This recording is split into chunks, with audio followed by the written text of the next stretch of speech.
Buenos nachos, amigos, and welcome to another fantastic episode of Through the Tomes, where an amateur dungeon master, take a group of friends through a campaign of Dungeons and Dragons using reference material, adventure guides, adventure modules, all kinds of resources that are available out there for everyone to use.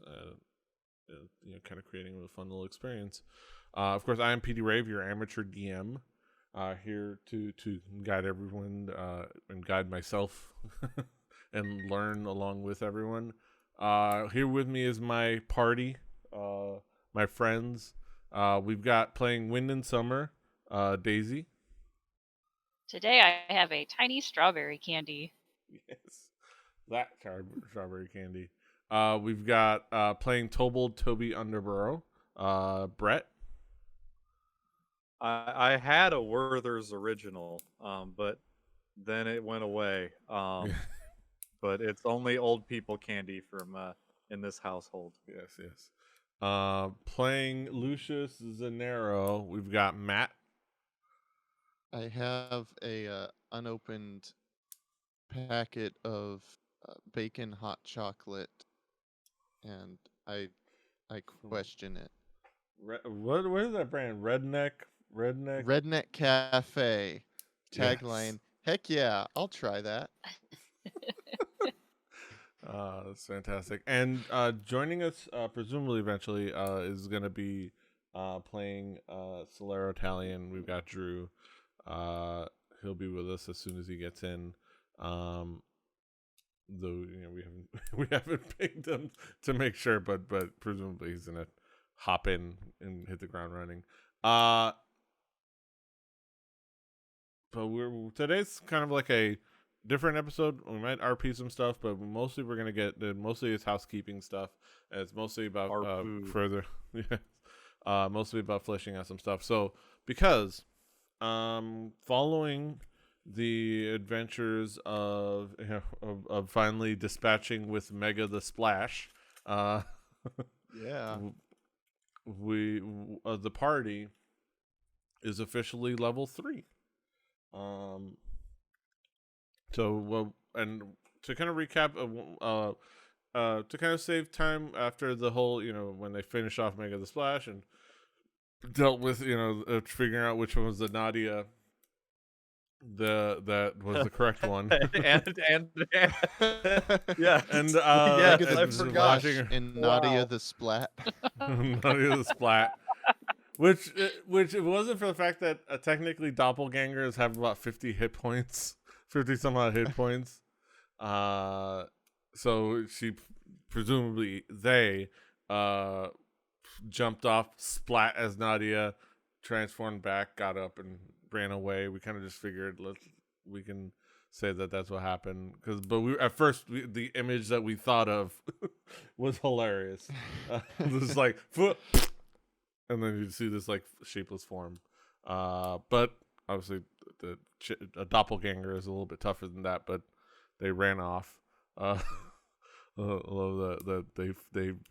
failed the dex check, and it was kind of hilarious. The following that and dealing with this, dispatching with that, presumably kind of running off, doing their own thing. The doppelganger for hire. They signaled for safety. They got. I wonder. So I would ask you guys. When you were getting out, did you guys go back to your sailboat across the island, or did you sit tight where you were? To like go back with Brimley, or did you try to find just sit tight and see they come to you?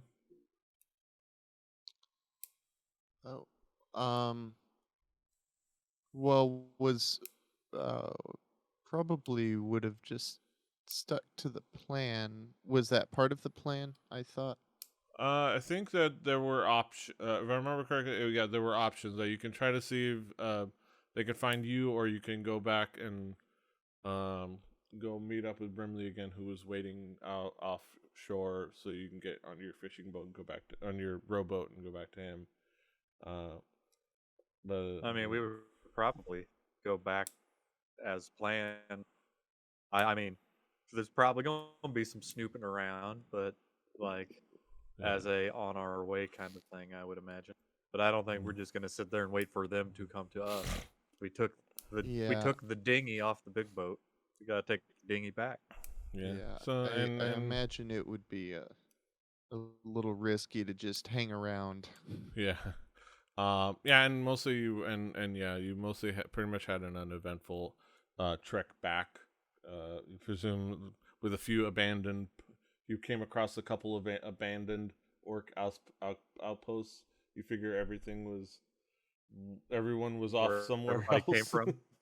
Yeah. Because there was more pressing issues.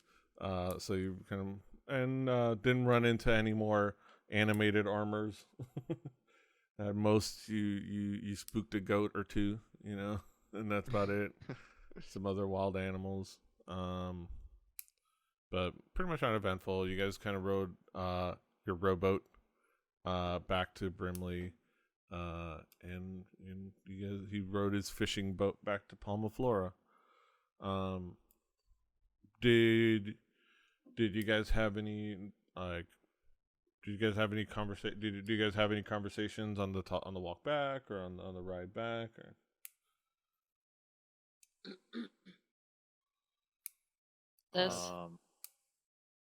Anybody want to talk about philology?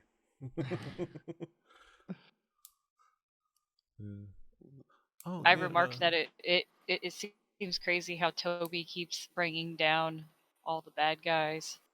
Like What? he gets the killing blows. What do you mean by that? Oh, I don't know. It's just amazing. Like, no, like you must have some incredible power. Like you jump in and sling your then sling. I bravely run away. Yes. And Chico dies and Mega dies. And did you get what's his name? The guy who betrayed us. Murgagoth. That's it. Yeah. Can't remember. Did you stab him too? I perhaps. I don't remember. Yes, I am. I can do stuff. Oh, announcement. Okay. I'm sorry. I'm looking at my school's my school's app. I'm waiting on a grade for my editing class. I'm trepidation. Jeez. It's a pass or fail thing. So it's roll a D2. It's the D2. I did.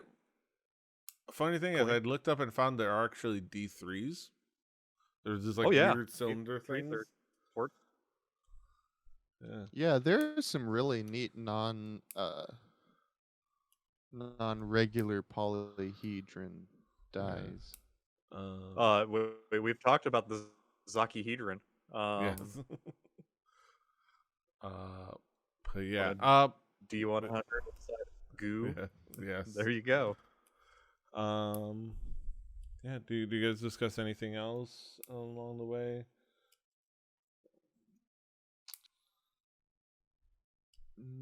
So, do we have anything on us that we were taking back with us, other than presumably evidence that we murdered the Splash and that we've got the full? With Solero we're carrying ahead. Solero's carrying ahead.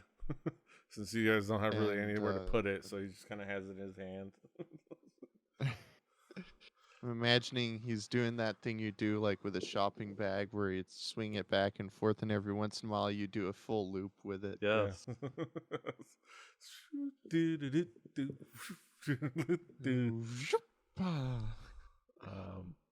And Lucius will take the coat if no one else wants it. Yeah, I gotta create that. Remember if we had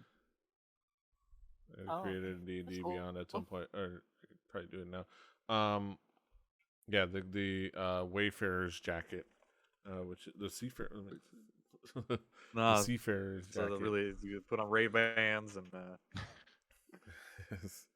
Let me see. Was okay. I think I have. I'm going to. But yeah, I believe it's the Seafarer's jacket. I'll pull it up on Griffin Saddlebags.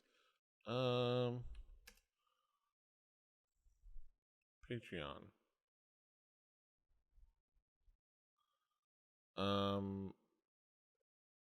Yeah, and as far as like philology, you guys have nice like conversation with Nadia. She's not. She's rather bookish. She's but she'll talk about like ancient languages, and she's rather like relatively like shy, not too like outspoken, but she's and she's a little bit like traumatized. But she talks to you guys about like language and things like that, and once you kind of like whenever you talk about like her like language, you see that she brightens up, and she you like how anybody when they talk about like the thing they're really super nerdy about, like she's just like, oh yeah like, this is the thing.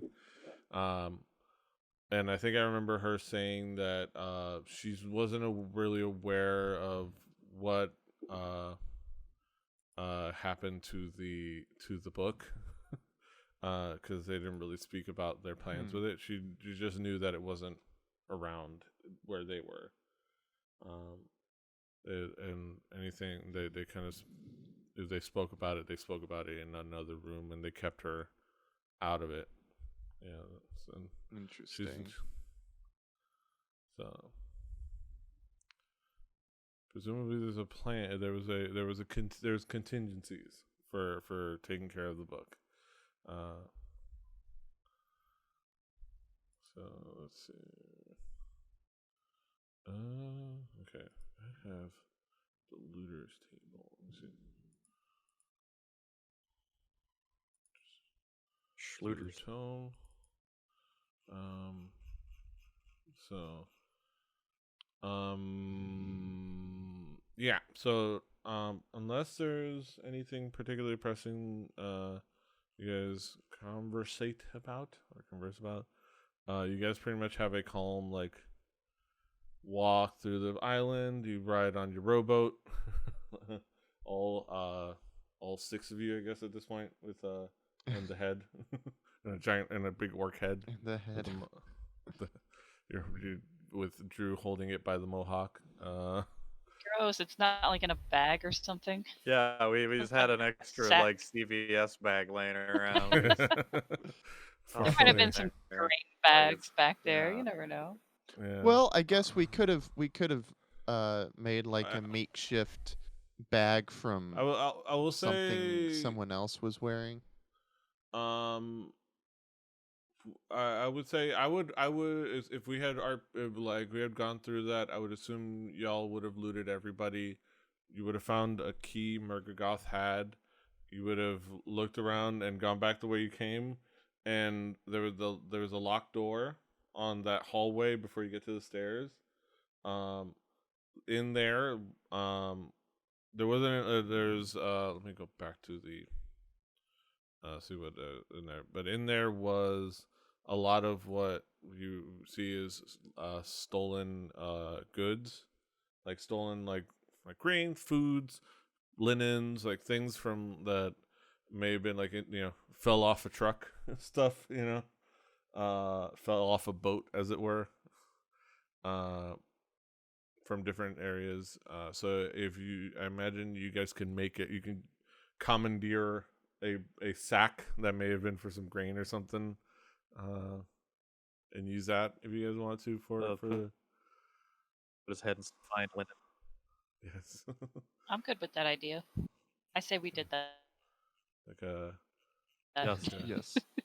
Like it just a we did it. Yes. Yeah, you guys find like a sack, and you put it in the sack. So it is like a grocery bag. Right. One of Murgagoth's potato sacks. Just dump all his potatoes. He was. He was eating potatoes. Gotta know that. Potato. Let me see. Spoils room. It would have. We don't run into like a cargo cult or a cargo cult. Yeah, and you would have looked through it. The trade goods were about 700 pounds roughly of stuff. That's a lot of stuff. Oh my! It could. You figure you could sell it.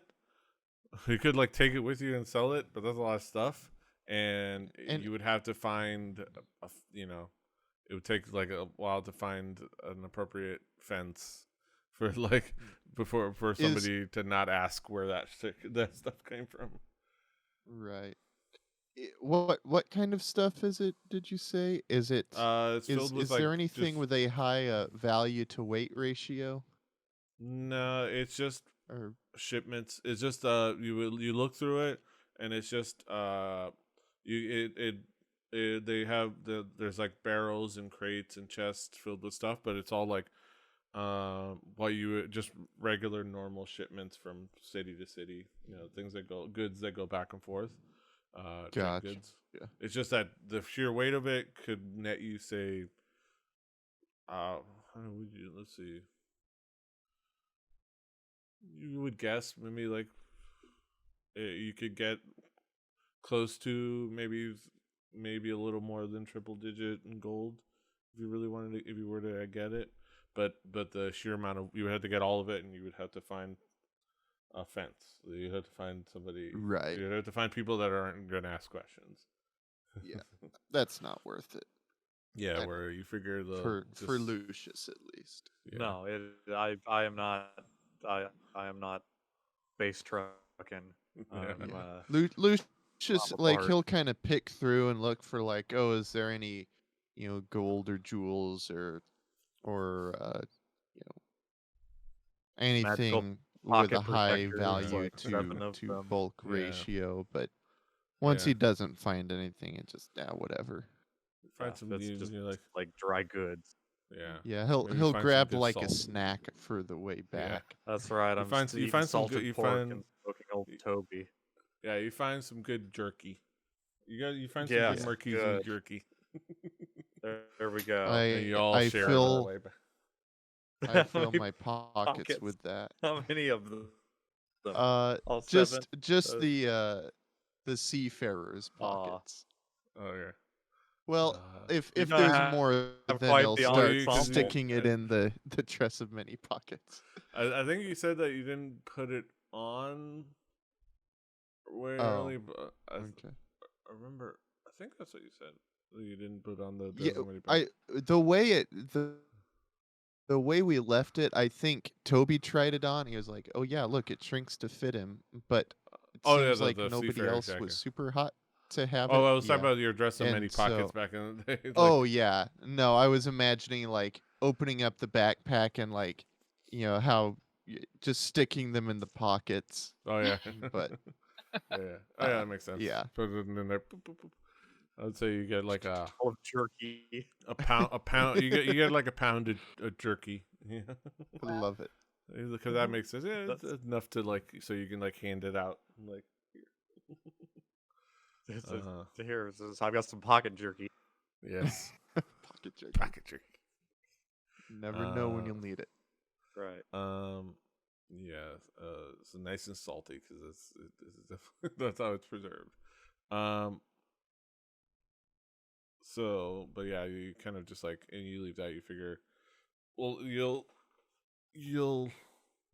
they'll be able to find it, and the authorities are coming. So, but yeah, you're able to find a sack that you can use to hold the head, and you kind of ride back with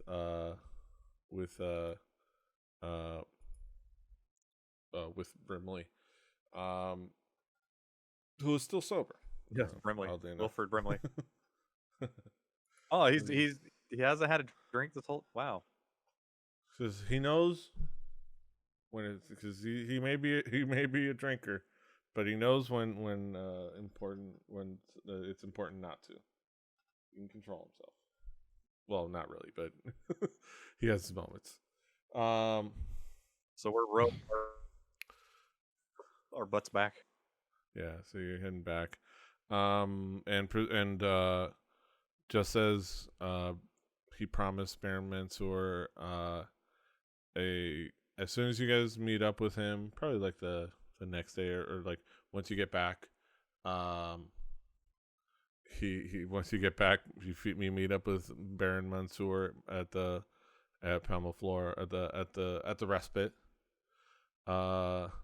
Solero proceeds to put the head on the table. And Baron's like, oh.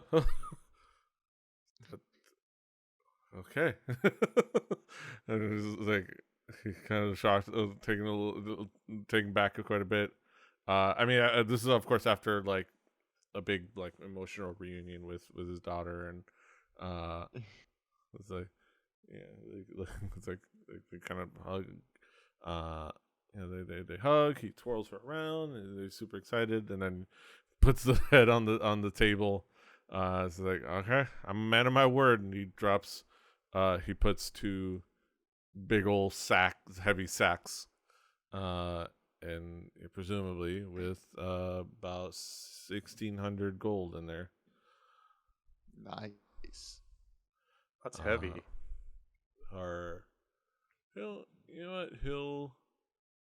He'll put.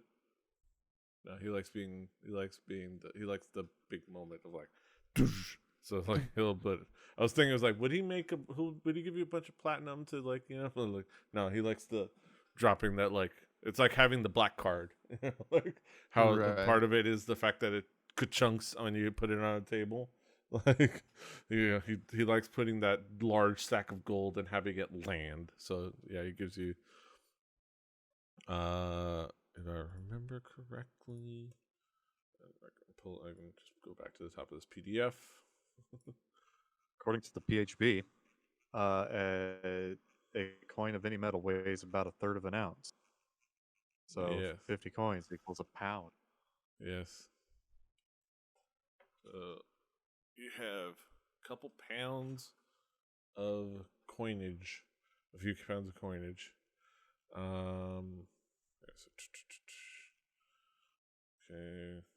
Okay. Yeah, 800. Yeah. So double, triple it. So you're on top of the 800 he already gave you guys. He gives you guys another 1,600. What? Yeah, like he said, he had mentioned.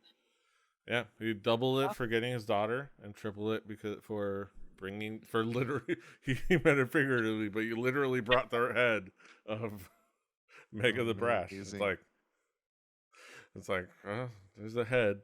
I mean, he was dead. Yeah. A lot of money, you guys.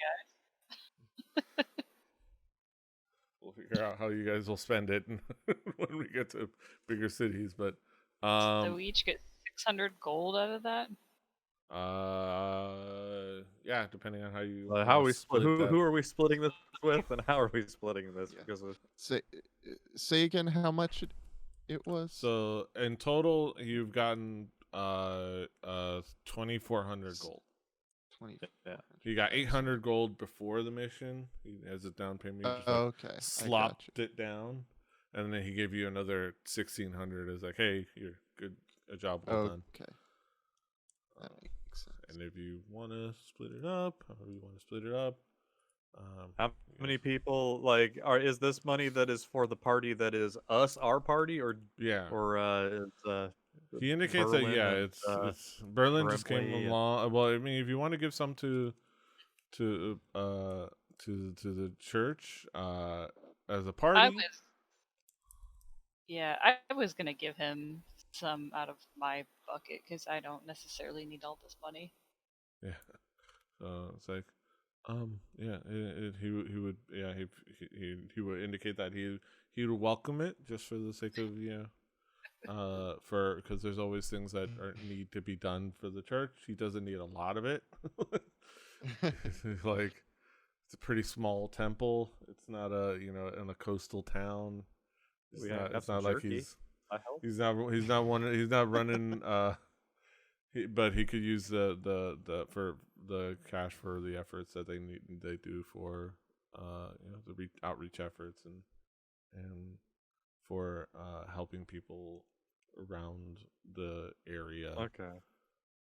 But so everybody's. Do you want? I'm as the resident banker. Do you all want your you want your 600? I would certainly take. Yeah, sure. Yeah. I want to Okay, make everybody sure I gets their can. money. This Yeah. burden I no longer carry. yes. So If you wanna tithe, go ahead. So you can add 600 to your if you didn't already. This is ridiculous. Yeah, there's gonna be we'll see. Is there a puppet around? No. So question. Did Nadia's father pay Brimley? Is Brimley? He already took care of him. Okay. I didn't know if we should give Brimley a tip. Okay. Yeah, he indicated that he was taken care of. He's gonna be in drink for quite a bit. and considering Brimley is not a very, very highfalutin guy, you figure the stuff that he buys, he's gonna be in drink for a while. Oh yeah. He's gonna be up to his neck in well above his neck in the Exandrian version of Natty Light,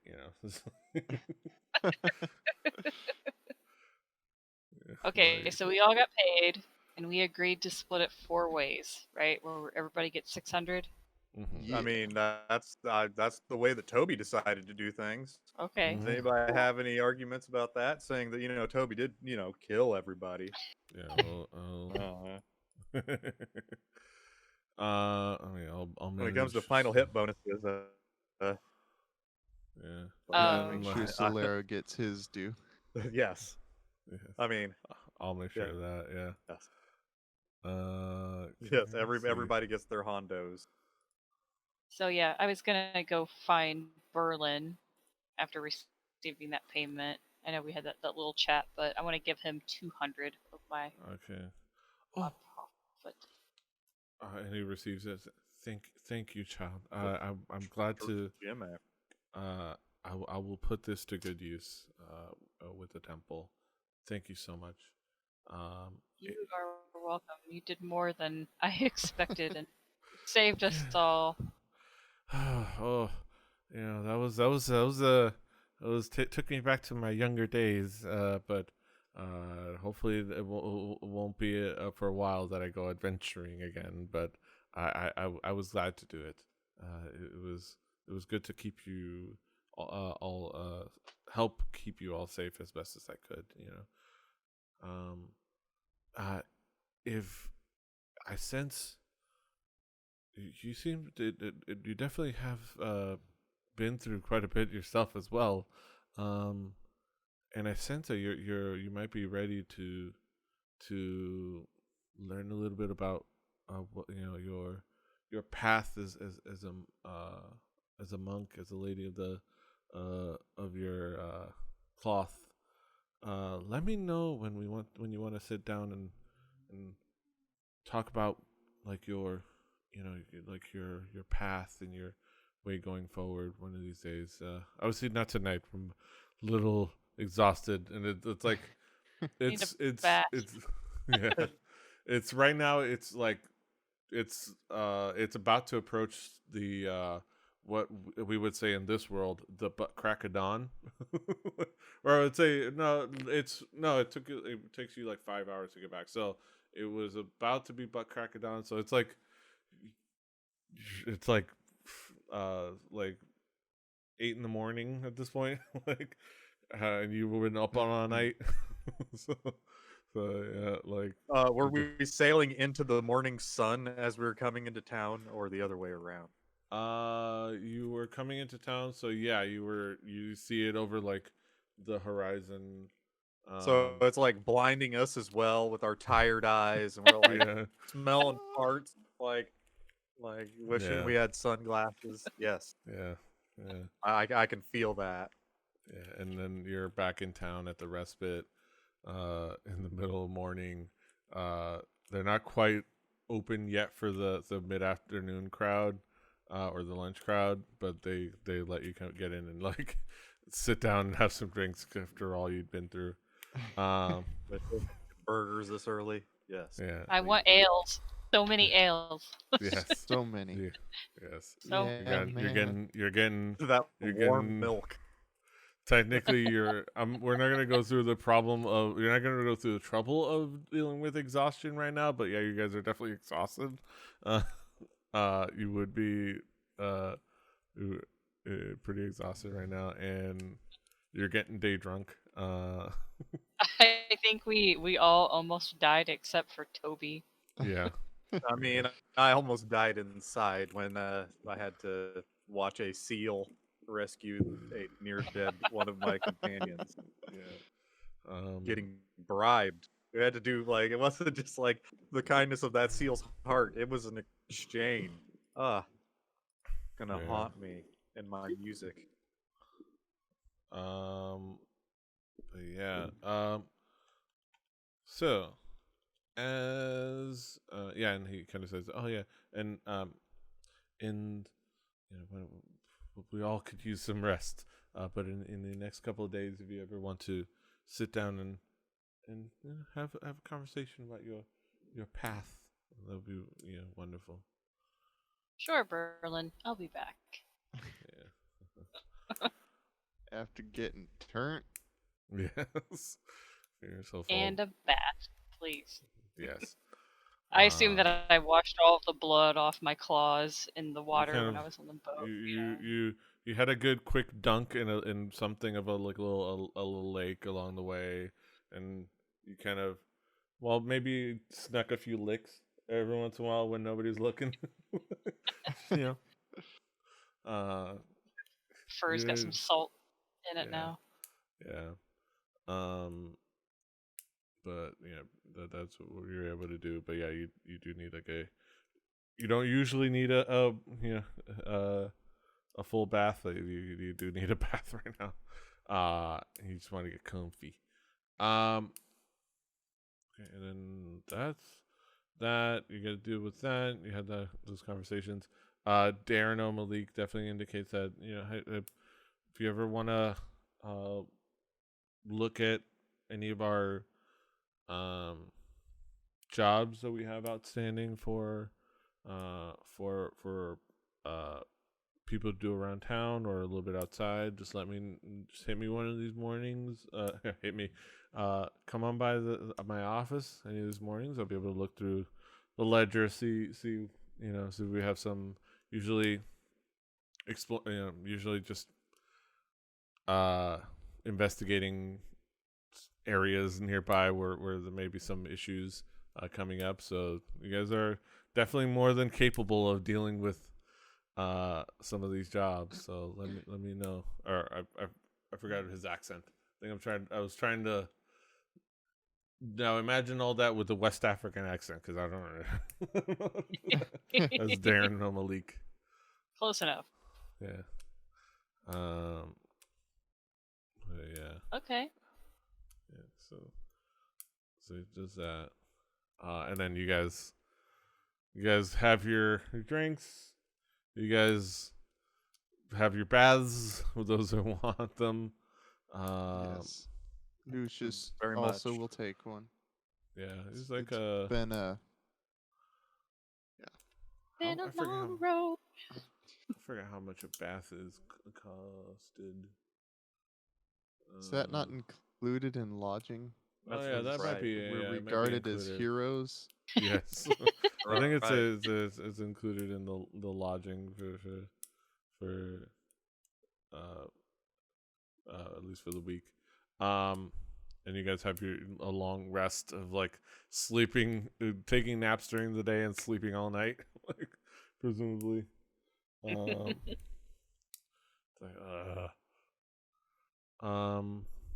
yeah, that's So let's look through level 3 stuff. So we'll do the level 3. Oh wait, I don't remember what. I'll do it for Solero because I remember he pretty much said like he let me know that he was gonna do Beastmaster. So that's pretty easy. The what's it? That's 3 D10 or the 3D10. I forget if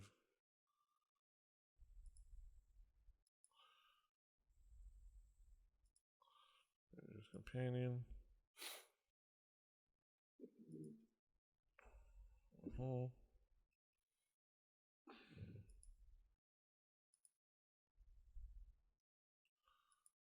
Okay, so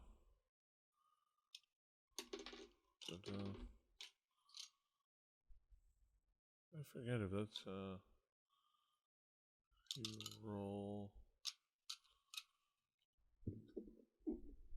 Oh wait, no, that's the hit dice in general.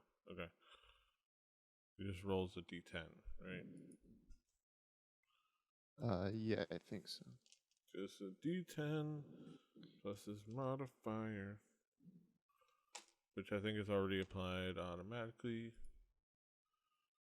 So I just have to. So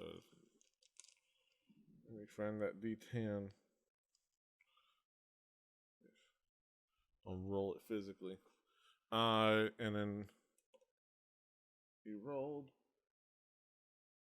a 10. Or I rolled a 10 for him, which he'll appreciate.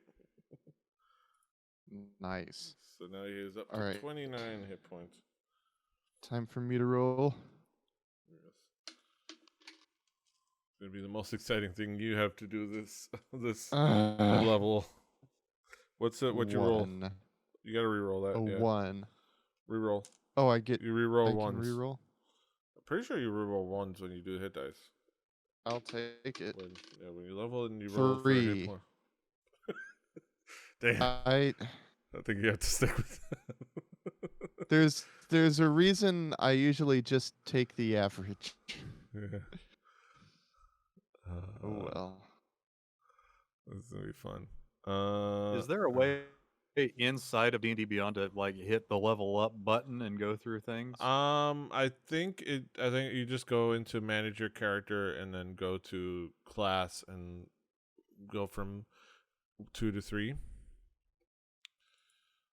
The builder. Is that what we're all leveling up right now? Yeah. Okay. I'm gonna let him. I gotta figure out whether I'm gonna go to Bard IU or Bard Purdue. Yeah. I mean, I'm not religious enough, but I can get a good job after going to Bard Notre Dame. So.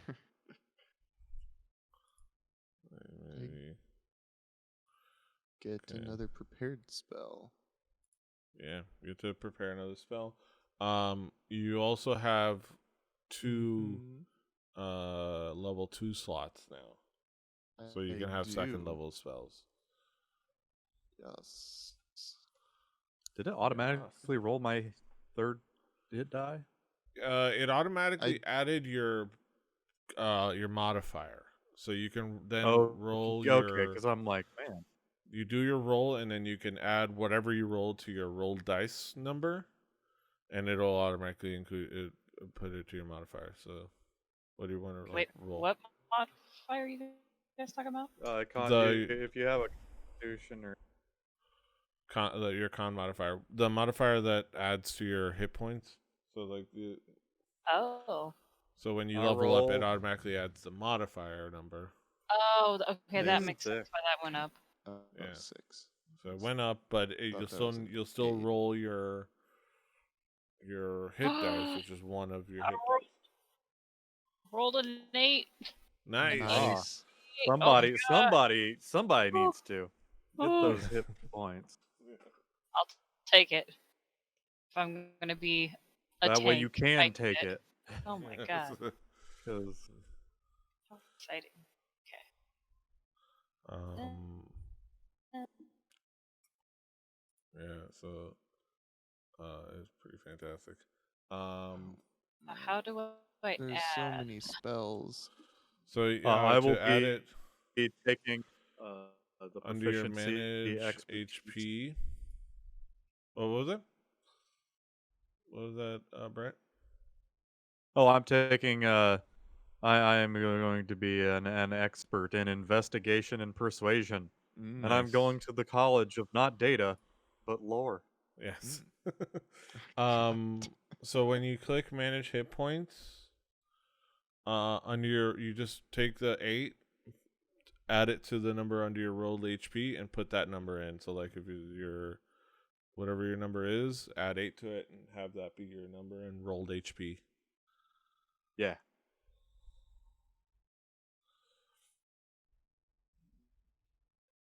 Bonus proficiency. And animal bribing.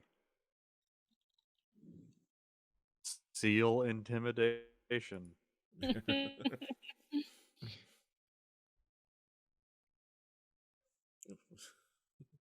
woke up. So, alright, so your hit points in place. You have to like refresh it. Man, there's a lot of really cool level 2 spells. Yeah. Can do pass without a trace. Oh yeah, that's useful.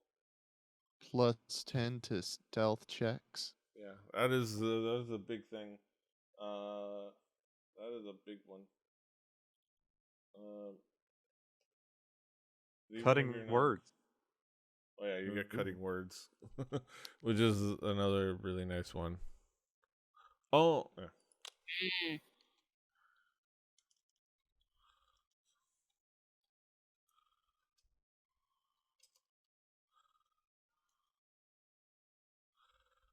Yeah, I gotta figure out my spells as well.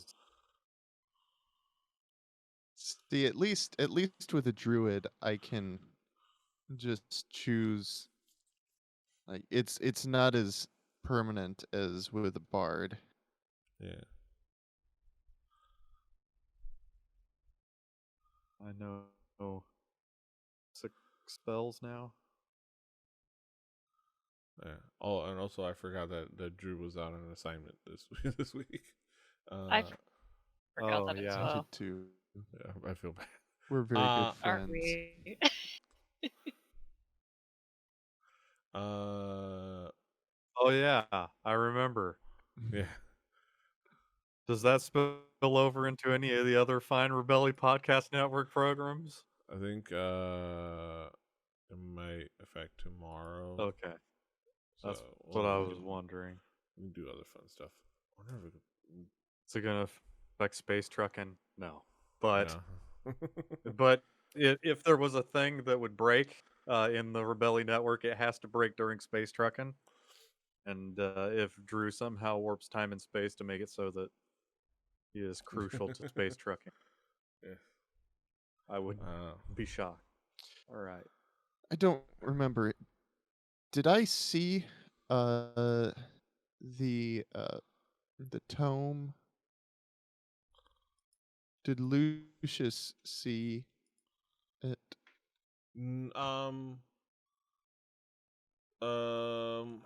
The book. Let me see. They had it in there. He had it in his hand. I mean, you might have caught a glance at it when Mega was leaving the room, but probably not. I mean, I think you were hanging back a little bit. Probably. But like, I think maybe like in Mega's hand, or like maybe he might have tucked it away. But you didn't really get a good look at it at any point. Okay. Like, you didn't get a look at Prime, whatever it's called. Yeah, because I was wondering about locate object. The spell can locate a specific object known to you as long as you have seen it up close within 30 feet at least once. But I think probably just a glance would not be enough. It would be because it was he had grabbed it because he had left the room before you had come in after killing Namod or whatever his face is, and then he had been ahead of you guys, and you'd only seen him when it was when you guys killed Chico, when Toby killed Chico and he fell into the water. So it's a little tricky. Yeah. But I think I've seen it. I think a scrying would be what you would do on something you were described it well enough. But that's much higher level. Yeah. Scrying.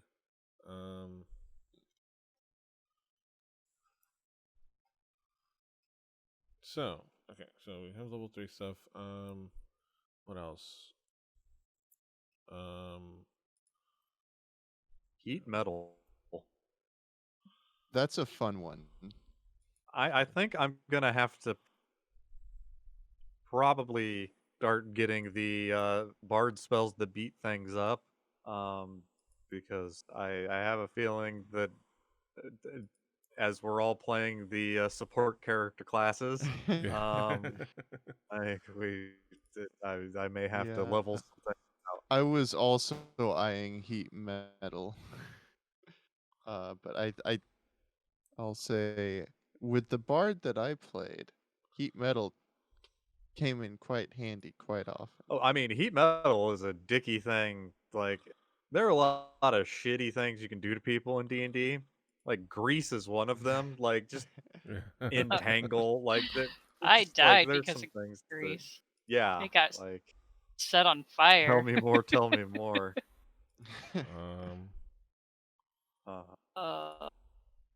Enthrall. I always thought Entangled was a great druid spell. I mean, my it's a favorite. dicky thing to do to people. Hey, there's also spike growth at level 2. The ground in a 20-foot radius centered on a point within range twists and sprouts hard spikes and thorns. The area becomes difficult terrain for the duration. When a creature moves into or within the area, it takes 2d4 piercing damage for every 5 feet it travels. Hell yeah. So man. The best usage of Entangle though, and Brett, I can't remember if this is like the last time we played D&D in person, was when I was playing a druid and like we were in some deserty area and it was like, oh no, here comes a big sandstorm. What are you guys gonna do? And we all had this cart. So like we pushed the cart over and hid behind it, and I used Entangle to hold it in place while this windstorm went by. And the DM was like, "Yeah, that would have fucked you guys up if you hadn't come up with something clever like that." That is like, awesome. That was, that's amazing. That's pretty cool. That might have been when I was playing at the game store with strangers, though. Yeah. All right. So Entangle. I'll be right back. So as far as like things that we determined, okay. So Lucius doesn't really get much other than two second level slots at the third level, but you already have your wild shape and your druidic circle. It's going to be exciting. Level 4 is what's exciting for the druid because you're going to be able to now have swimmy creatures. Well, not now, but when you get to level 4, he'll have swimmy. He'll be able to get swimmers, and you'll be able to upgrade to level 1/2 of creature challenge rating. So he'll and it's creatures he's seen. So there's a good likelihood that he'll probably end up having to be a seal. Love it. It's like, now whether that seal will also have some facial scarring,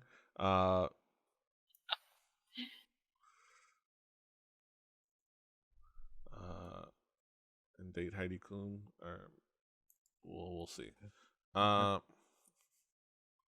Stand up on top of the Gotham City Police Department. I got another key point. Yeah, so we go to that's all this really going on for Druid. So let's go to to the monk. You get another key point, and you decide your way, your monastic tradition. Well, so Summer is still very much powered by the pursuit of knowledge. Yeah. And like figuring out mysteries and I don't know, just kind of what the world has to offer, but just understanding things to make life a little bit easier. And she has heard through a rumor that there exists such a path for monks. Yeah, you Perhaps. know you're kind of like, you've heard of, you kind of sit down, and this is where you sit down with Berlin, and you talk about the, where you were past, and it's like, and you guys do talk about the fact that there is the Cobalt Soul, which is it's well known around Exandria for its various monks that pursue secrets and knowledge, and we look at the source book. I can't think. Why is it taking forever? And obviously you don't automatically gain membership in the Cobalt Soul, but this is your like you talk about. Okay, these are people that I could like, at least go on the path of learning what it takes to get in with these people. Let's see, the Library of the Cobalt Soul, under the enlightening scriptures of Ioun. They're usually followers of Ioun, but that's not a deal breaker. The knowing mentor. Teachers, priests, and monks who have been drawn to the calling of truth and knowledge spend their lives training with the Library of the Cobalt Soul. Rather than a single physical building, the Library of the Cobalt Soul is a collective term for the universal knowledge and philosophies upheld by those who follow Ioun's teachings. So, the Cobalt Soul is based in Rexingtrum, but operates throughout the Empire and across the whole of Exandria. Temples to archivist acts as administrations at each archive. So you kind of learn of you learn of like this collective and kind of the way they go about things and the way they kind of teach their monks, and you think of following that pursuit, even though you've grown up following Pelor. The aspects of the way the Cobalt Soul teaches their monks, it kind of calls out to you. A lot of what you learn, you feel like the sense of understanding. You sense of understanding your, things, the information, not just knowledge and information, but also knowledge and information on who you're fighting, and be able to understand and analyze combat as well, like things like that. And you can do like striking pressure points to so you could think like you learned one of the first things you feel is the I would say, so as part of that, what he sets you up is, Berlin sets you up is, okay, he kind of pairs you up with one of the monks that practice locally, and kind of puts you through a training regiment that he kind of learned a little bit from passing, but he kind of hoping that as you go along and self teach can make better and flesh out, but he knows a few things that he's heard of that you can start practicing now. So he has you kind of go through a really pretty rigorous like sparring and training session with a couple of the local monks. And you spend a day, and one of the things you start to learn is how to use your physicality to strike at certain points to be able to innately understand like how best to attack enemies. So you learn extract aspects. So what you'll be able to do is when you can strike pressure points to extract crucial information, granting you insight about the combat ability. Whenever you hit a creature with one of the attacks granted by your flurry of blows, it has to be like during flurry of blows, you can mark them as analyzed. Whenever an analyzed creature misses you with an attack, you can immediately use your reaction to make an unarmed melee attack against that creature. So like if somebody whiffs, you can just slap them and it's like as punishment. It's like, you suck. This benefit lasts until you finish a short or long rest. In addition, you learn the following attributes about your target: damage vulnerabilities, damage resistances, damage immunities, and condition immunities. So you kind of like a lot of knowledge. So you kind of like just hit a couple pressure points and learn what they're immune or vulnerable to or resistant to. And yeah, you know that you're gonna be able to learn a lot more as you go higher levels. Do I have to pray to another god now? The god of like learning. Did you say the name was So that's what the Cobalt Soul, like the actual organization, is built around worship of Ioun, but generally monastic traditions they're practiced by multiple deity followers. So the way you like these aspects in these teachings, you could learn them and still be from somebody else, especially one of the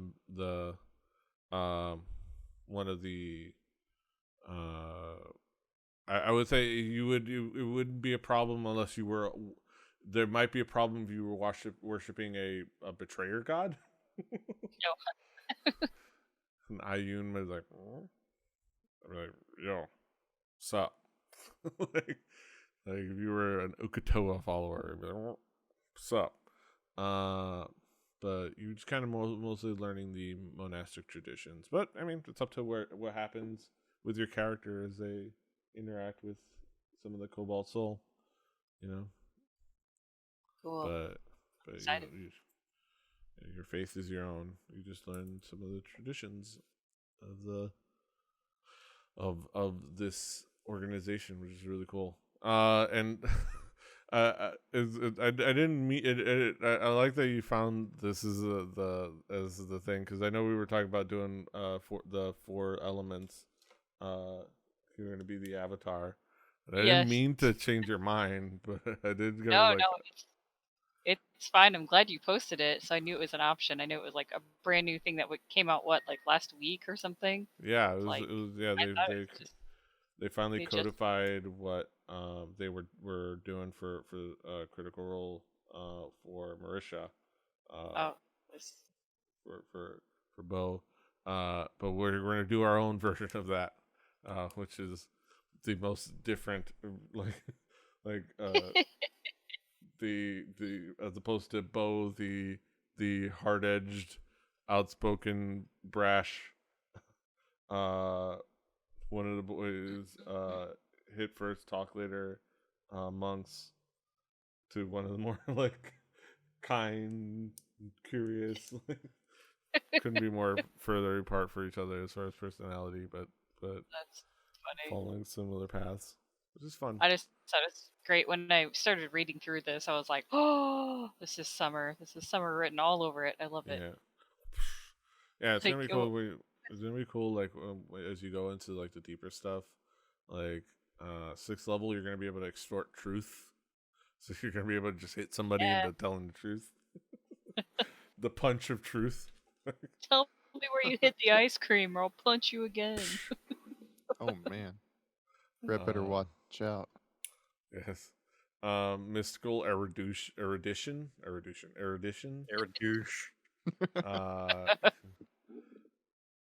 So history and lore. So you learn you'll like learn a language. You'll get proficiency in one of the other skills.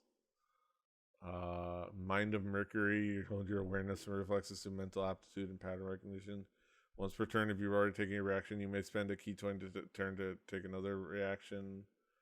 It's so cool. And then like you learn more languages as you go along. You learn more proficiency and skills. Debilitating Barrage is a great name for a thing. You gain the knowledge to temporarily lower a creature's fortitude by striking a series of pressure points. Whenever you hit a creature with one of the attacks granted by your flurry of blows, you can spend 3 key points to cause the creature to suffer a vulnerability to an attack damage type of your choice, or until they take damage of that type. For 1 minute, or until they take damage. He cannot be affected by it again for 24 hours. Basically, you can suddenly make a creature vulnerable to like slashing damage or bludgeoning damage or things like that. Cool. So that's some high level stuff. Hopefully, summer's around that long. Yeah. Keep rolling them high hit dice. It's gonna work out that way. Kidding. I'm definitely making sure to take a lot of ranged spells. Oh, yes. Can we keep in mind you can always prepare. Allow us to move hacks? Yeah, you can prepare new spells every day, I believe. So, but you have so whatever spell works for the thing you're doing at the moment. As long as I remember to do so. Yeah, that's the other thing. Yeah. All right. So that's pretty much it for the monk stuff. You kind of like go through that training process, and you feel again another day exhausted, sweaty, like probably another bath just for the hell of it. Maybe not needing to like scrub clean, but like just maybe just a hot time in the hot tub, in the Exandrian version of a hot tub, to just soothe the muscles a bit because you're super sore and a little bruised. Yes, and. Mm-hmm. But you feel like you're getting stronger, and you're starting to you feel excited. It's exciting. You're going. You feel like you found a really great path. I imagine. That is exciting. Feels good. Yeah. So Bard. Yeah. So Toby. So we pick out the Bard College. You picked out the College of Lore. You get cutting words. You gain proficiency in 3 skills of your choice. That word. Proficiency. I've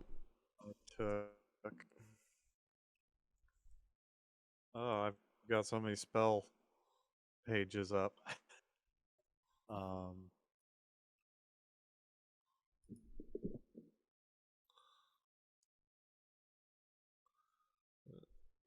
I remember you mentioning it. I forgot. Yeah, I just need to. I've closed that page. I need to find my character again.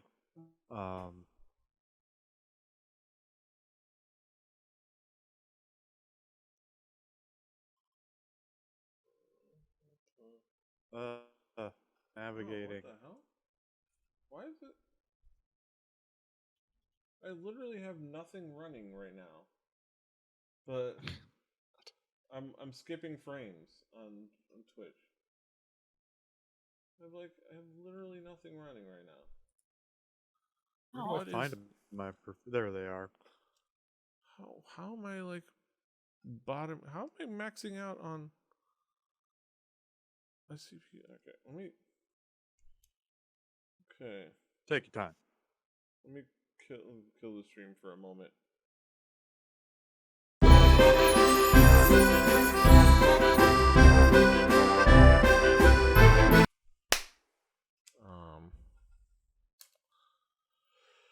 I don't know why. I don't know why I love you like I do. I don't know why I just do. Okay. Also, this bacon hot cocoa is just all right. Nice. It's mostly drowned out by the bourbon I put in, the bacon flavor, so that's good. Nice. 4 roses. That's my current go-to all around. 4 Roses is the best value in bourbon. Okay. And we're back on Weller's pretty good too. So, as we were looking, the Board College, the Bard College of Lore. Yes, I took. Oh yes. Yeah, you took 3 proficiencies that I took. I took survival, insight, and history. So it's gonna be useful. I think. Yes, those seems like RP type things that I would take. Yes. He's like, I need to learn a little bit more about surviving. Which comes into play with the spells that I'm going to be using. Yeah. So you learning cutting words, which is great because you're going to be able to like distract people. You'll be able to basically roll an inspiration die and subtract that number from whatever creature like roll within 60 feet of you, whether it's an attack roll, an ability check, or a damage roll, which would be nice. Being a bard is pretty great because you get to a point where it's just kind of this question of like, this thing happened, but what if I don't want that thing to have happened? Oh, Exactly. there's a roll for that. Kind of like a Time Lord. I'm lucky, kind of. and I'm brave.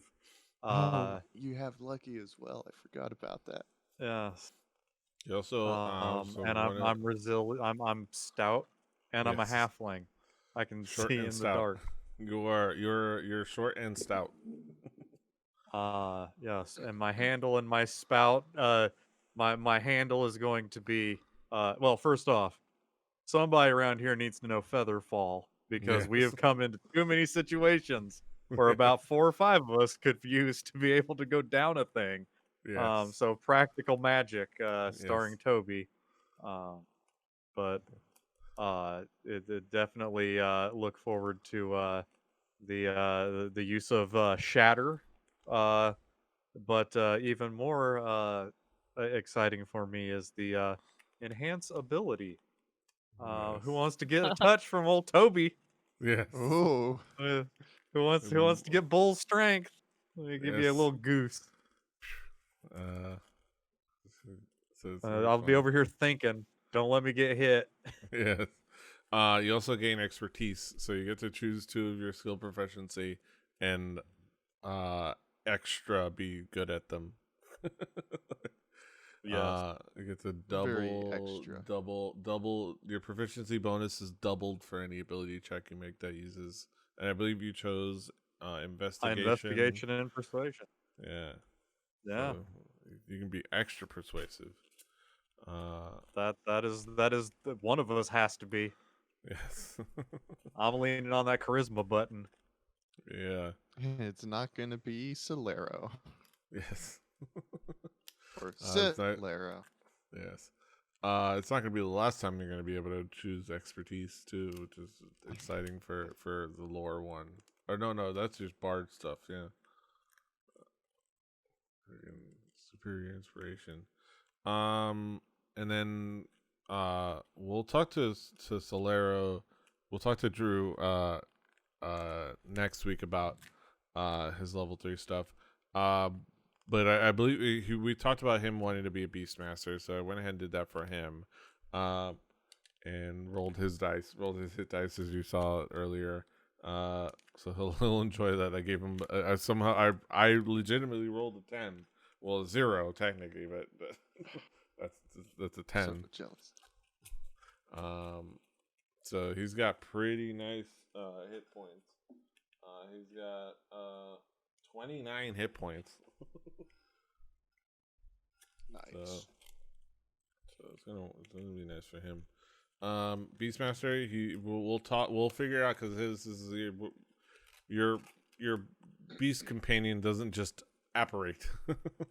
He's gonna have to go and get his mountain goat, as he said he was gonna get. We'll do those. But yeah, so let's look at a couple of other things. I did say we were gonna look at fleshing out, kind of using the Explorer's Guide to Wildemount Heroic Chronicle to flesh out some stuff, some background stuff. So let's look at this stuff, and let's do it one. Let me see. Let's do it one at a time. And we'll do it so a little bit secret style. Secrets. Tell someone. Tell me a secret. Secrets are no fun. Let's start with Brett, because I know you said you had looked through it already. So let's move over into the other thing. I'm gonna move you to D&D Whisper, and I'll go over there. So I'll be back in a bit. So we look through the Heroic Chronicle. Your homeland is already figured out. So we look under we already know backstory stuff. We already know homeland. Homeland for you was Menagerie Coast. Right? Yeah, I believe so. Yes. And then your background is entertainer, so we know that. All right, or was it? Yeah, I am an entertainer. Entertainer. So we have that. We don't have to roll for that. We can decide social status. Well, social status. Social status, relationships. Let me see. So your social is determined by your background and the country of your country of origin. You have the power to rebel against the hierarchies of your land. Your background doesn't change, but so one of the things you could do is base it off of your background. So based on your background, you will have. I think entertainer.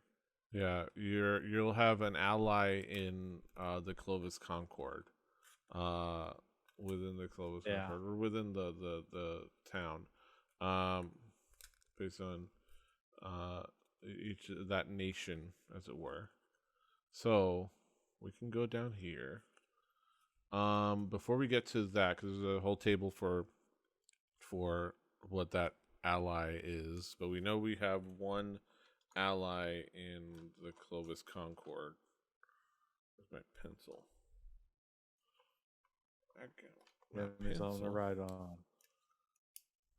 My mechanical pencil. So Toby.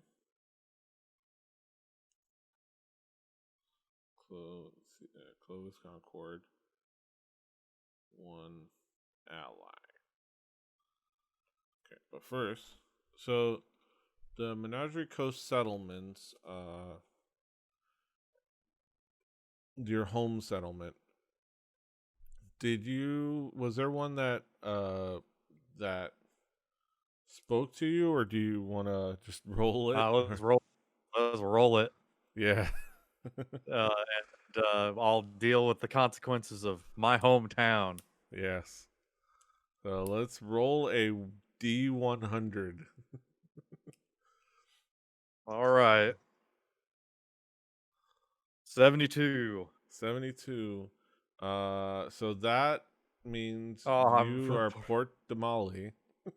Oh, well, there we go. You're a city boy. You're a city slicker. There we go. It makes sense. That's where you kind of you were from. If we look at Port Damali, presumably we can look at Menage Coast.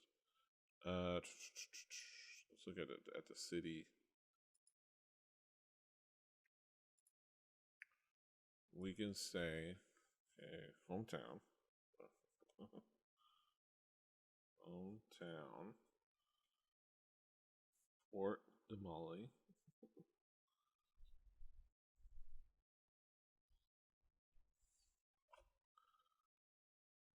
And we can Coast here, Port Damali. If you look at Port Damali, as a town, geographically speaking, I'm not finding a good map of.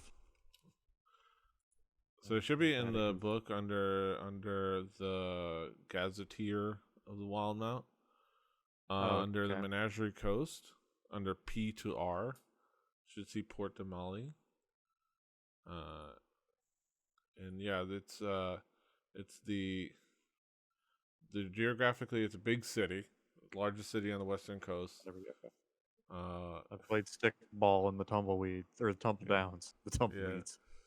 The tumble downs. The majority of citizens live in cramped structures, varied shape and design. Then clay domes to thatched huts to warped wooden shacks. It's kind of like it's just the favelas of the favelas of Port Damali. Number of small temples. Do I roll for? No, I think social status. I think that is pretty much the we figured out the ally. You can figure out where in Port Damali do you think old Toby grew up in.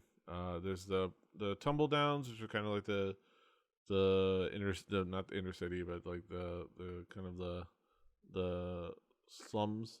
The bearded alley is the center of general commerce. So it's like more like the businesses, both young and old. The crescents is where the rich people live in the center of it all. The gilded esplanade is most lauded. Each street is lined with the most lauded of artists and performers. With market slashes with expensive wares, high-end imports. So that seems like a place where I could have come from. Yeah. You kind of like grew up a theater kid. A theater kid. And you had friends there, and you have we could figure out your I do have a character like your ally we can figure out early of like being one of the people you used to grew up with and performed a lot alongside. Does that make sense? Like sure. Who's also a bard nowadays, as far as you know, maybe. But you definitely played with him / them a lot. And they were more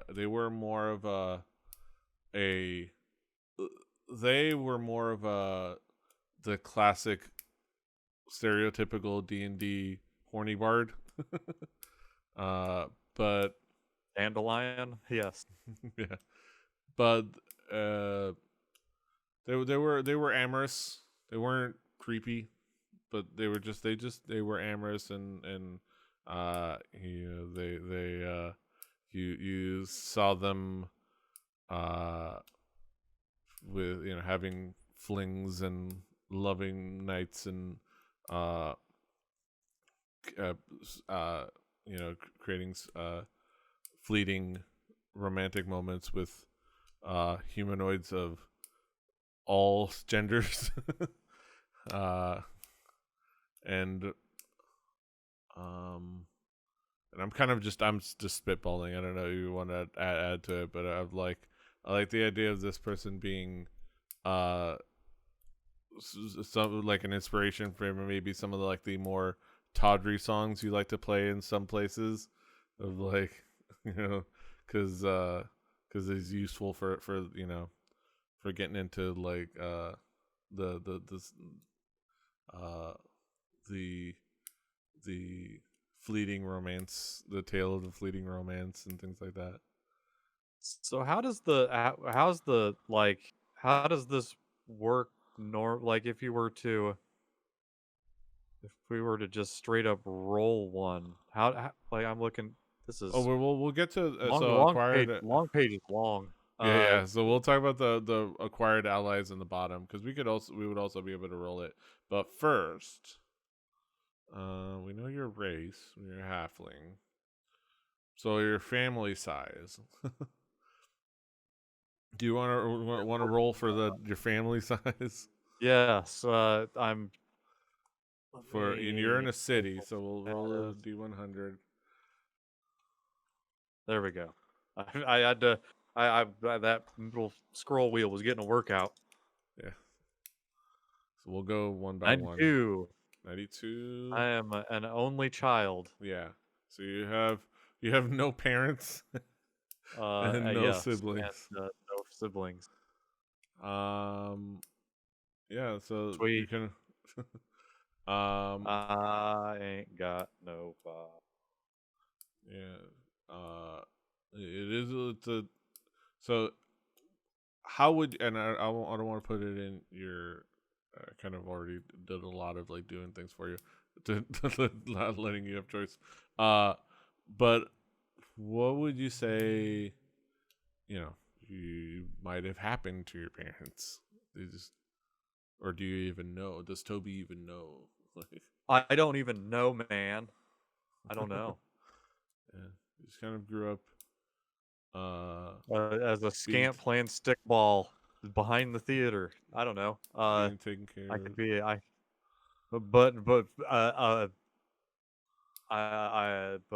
did. I'm not poor, so my parents died, but I had a trust fund. Yeah, that could be it. Yeah, you're unsure because you were young, maybe.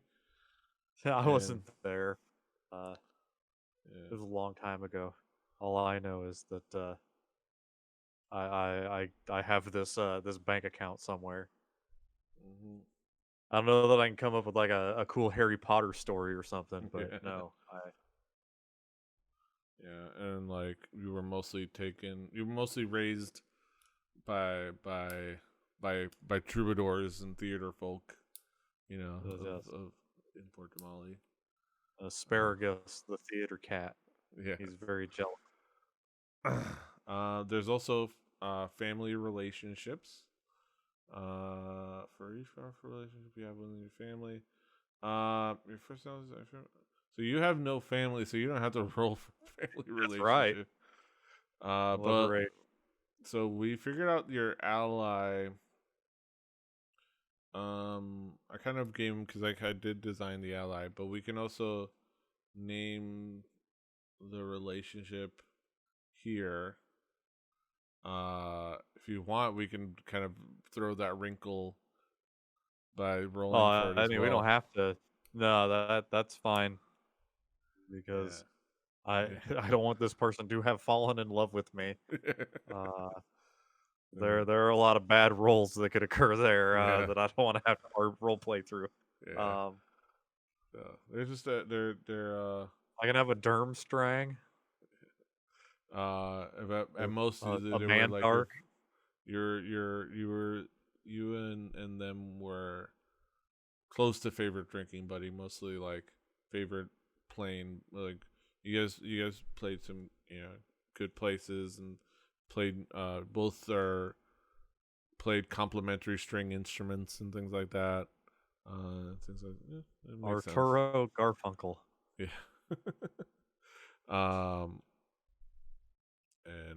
And neither one of you are the other thing you bonded over. You both aren't heavy drinkers. Like you're not really drinkers. He's like you'll have. We're heavy, but not heavy drinkers. Yeah.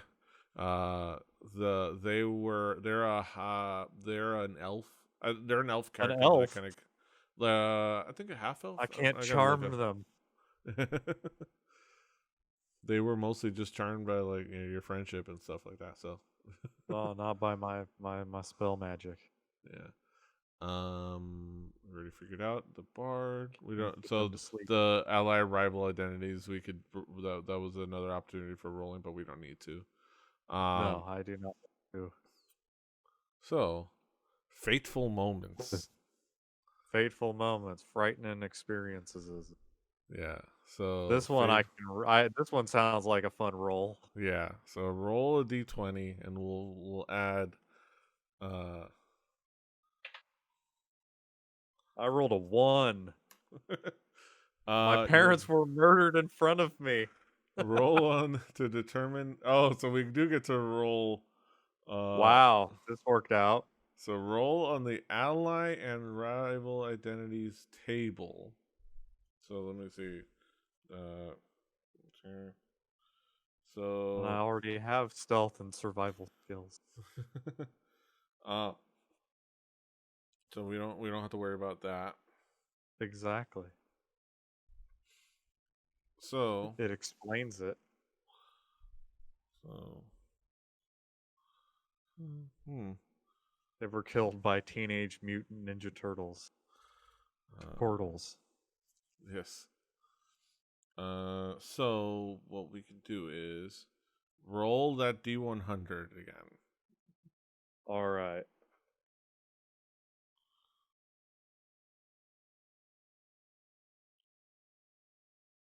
$46. 46? Correct. They were murdered by what looked like, and again, you were young, so you don't remember it, but it looked like a guard. Just like a guard, at least. F the police. Yes.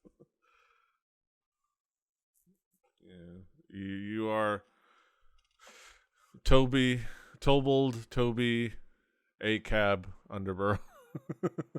A-Gab. All guards are bastards. That's right. That's fun. Parents murdered. We could have retroactively, because you had gained survival. Because stealth, you got just from. All right, we don't have to worry about that.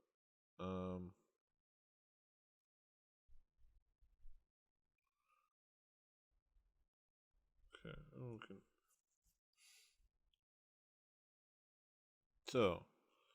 Okay. So, favorite food. This one's more fun. Favorite food. You can pick out whichever one you want, and we can have it just be a thing, or you can roll for it. I'm gonna roll, and then if it sucks, Fusaka fish, seafood cutlets smothered in a Marquesian fukasa spice and fried in oil. Yeah, that works. Better than gazpacho. That'd be a harder thing for me to get for my island life. Yes. Fusaka. I love that they have plantain cups, aka That's right. Rellenos.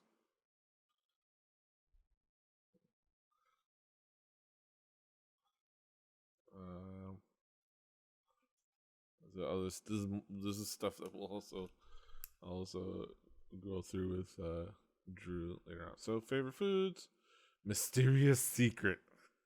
Ah, sweet. That's a D20. Yeah. All right. 9. Let's see. I woke up one night to find one of my. Nope, can't work. It was a sibling. Yeah, it's a sibling. Reroll. So whatever. So yeah. So we have to reroll. 15. While I was eating, a whole potato exploded into worms. I suffered a vision of a gigantic worm eating the world like a giant apple. I had wow, Yes. that's cool. Potato Noted. worms. That's right. Eating potato worms.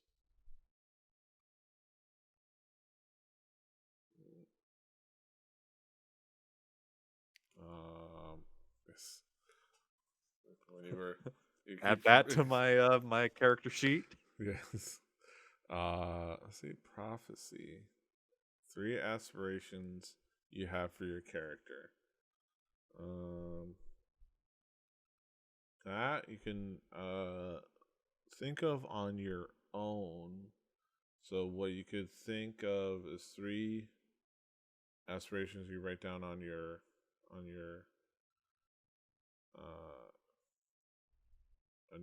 for your character in your notes, your private notes. 1 would be an immediate goal. 1 should be long term, and 1 be a goal that concludes your character arc. You don't have to decide on all 3, but we can choose an immediate goal now, or in the near future. We can roll for a random one, but the prophecy. Yeah, the prophecies. Prophecy 2.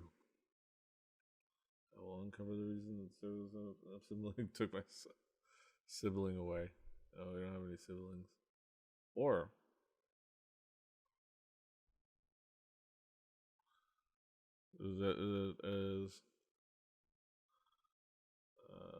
so do you want to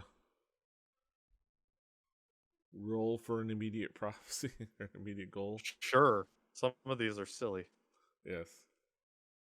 11. I will speak to a dragon. Live to tell the tale, and provoke the dragon's everlasting wrath. Oh. Yes. That that works. Yeah, it's one of those like, man, that'd be cool. I want to go I want to be messing with Bigfoot, but with a dragon. Yeah. It's like I want to annoy it to the point of it loathing me.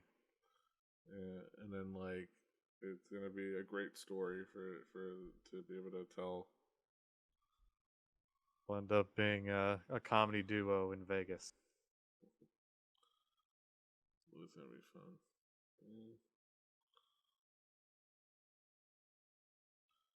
Mm-hmm. We can.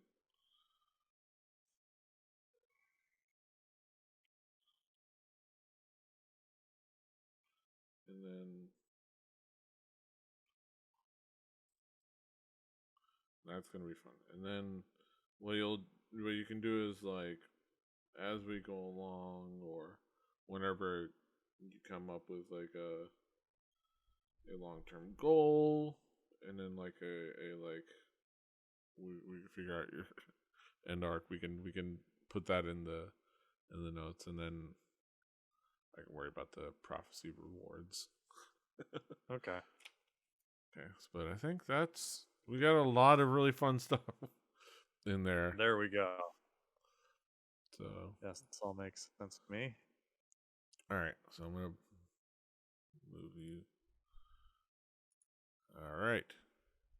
Hey everybody, welcome back. Yeah.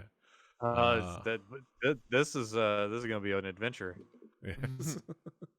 I'll start with. I'll start with Daisy. Okay. We'll go over here.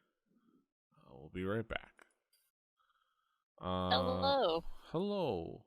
Hello. Do you have the Heroic Chronicle pulled up? I do. Okay, so it's gonna be fun. Should just turn the page. Wash my hands. Then you turn the page, and then you wash your hands. All right. So let's look through this stuff. So, the backstory stuff. We already know your homeland, which is the Menagerie Coast, because we already figured out just because it made sense for story stuff. We don't have to roll that stuff. Your background we already know, so we don't have to roll for that at all.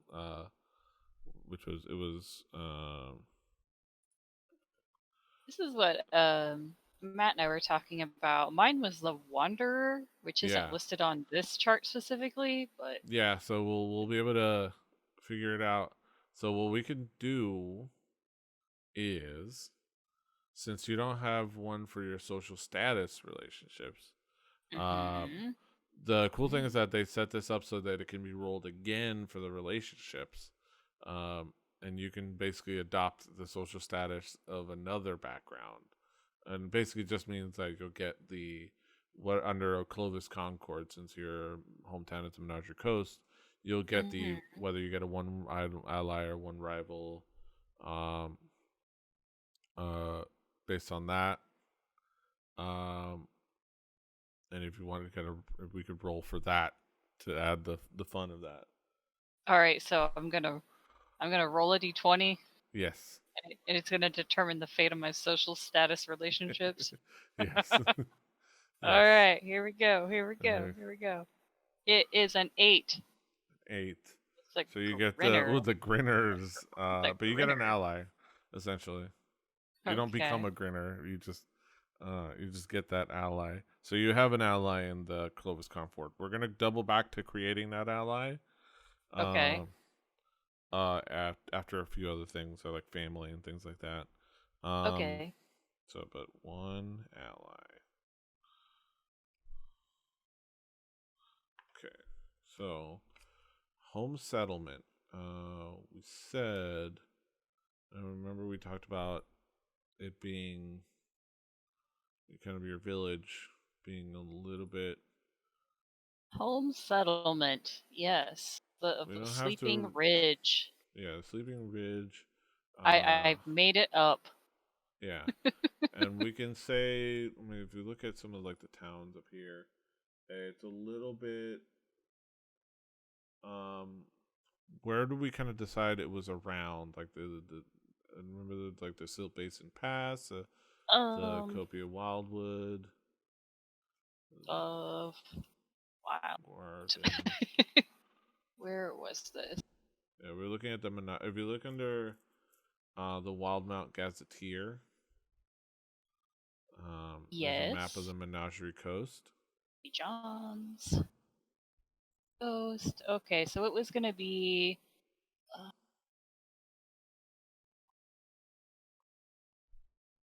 up like it's Guarden. Yeah, like a little bit. If you happen to see. Yeah, the Guarden. Yeah, so like just north of that, in that little foresty area, kind of next to the mountain. It's like a little settlement. Around upward starts to get a little bit chillier and a little bit yeah, not really, but not too. Yeah. But more. Yeah, near Guarden. Yeah, so like right in that forest area, which is nice. Yeah. So Gordon would be like the nearest settlement that counts for as your home settlement. It's where you were often.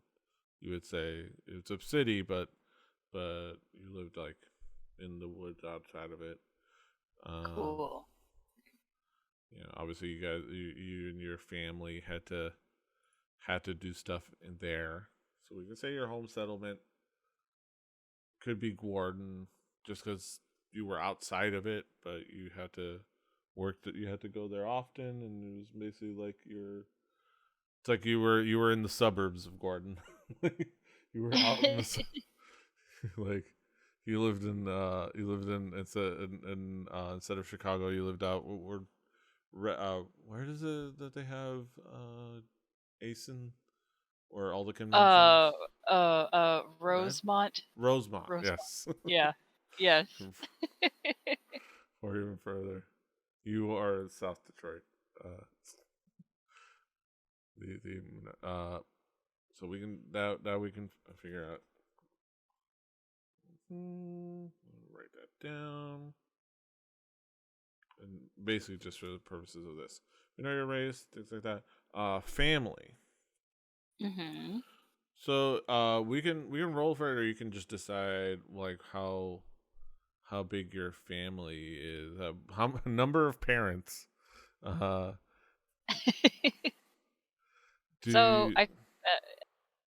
I assume that I had a mother and father, but also grew up in the type of community where like everyone was kind of my mom and dad because you were raised by a village, exactly.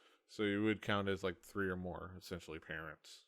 Yes. So we can roll for siblings. So roll 2d4.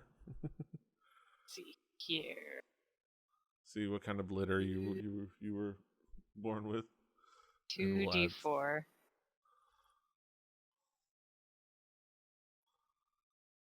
Oh, I could have just hit the number 2. Oh, dang it. Yeah. Set up. All right, it is 2. Wow. 2. And plus 2 That's is awesome. 4. That's so 2d. So you have Wait, 4. No, I rolled a 1 on each d4. Oh. Yeah, so you that's got what I'm 2. saying. 2. Sorry, 2 total.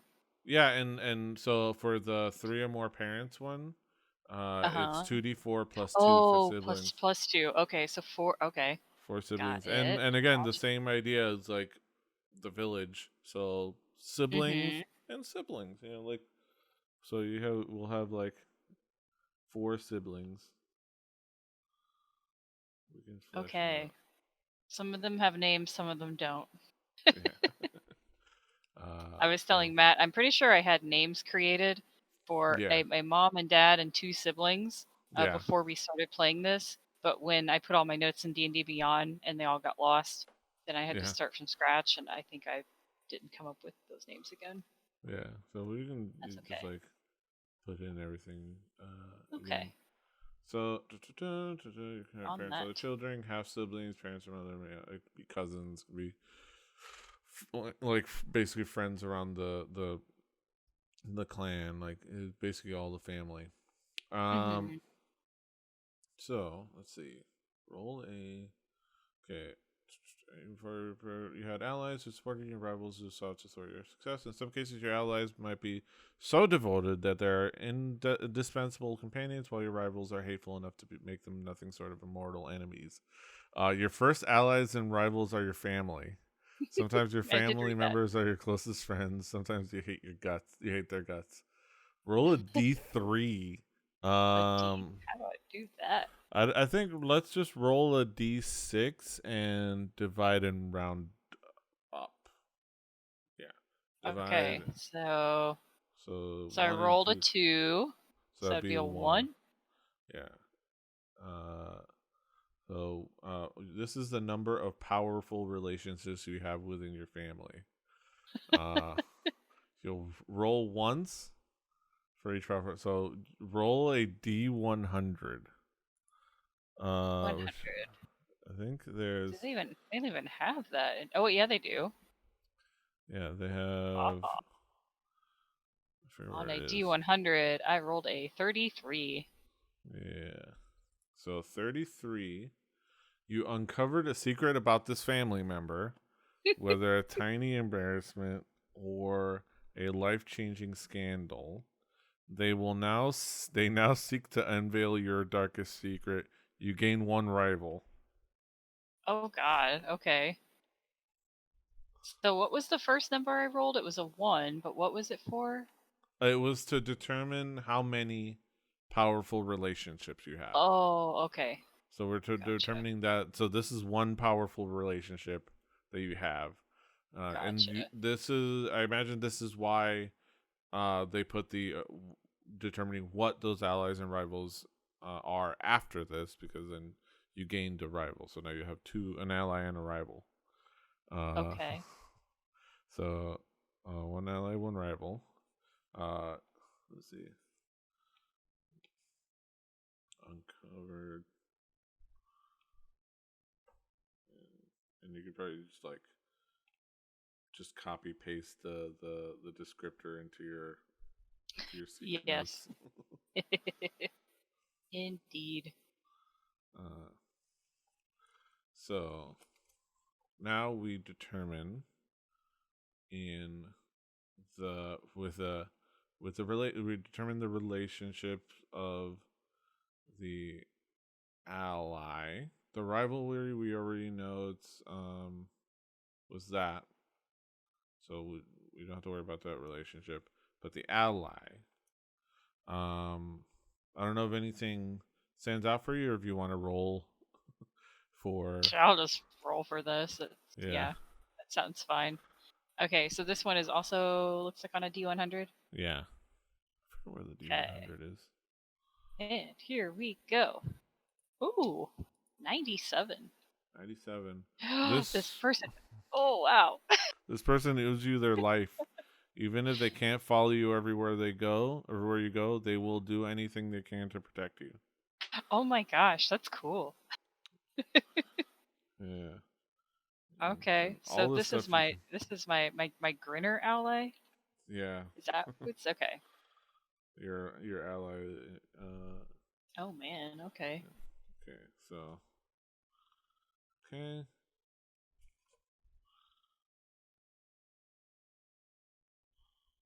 Okay. Trying to writing everything down. Okie. But you can copy paste and stuff. You're the better note taker.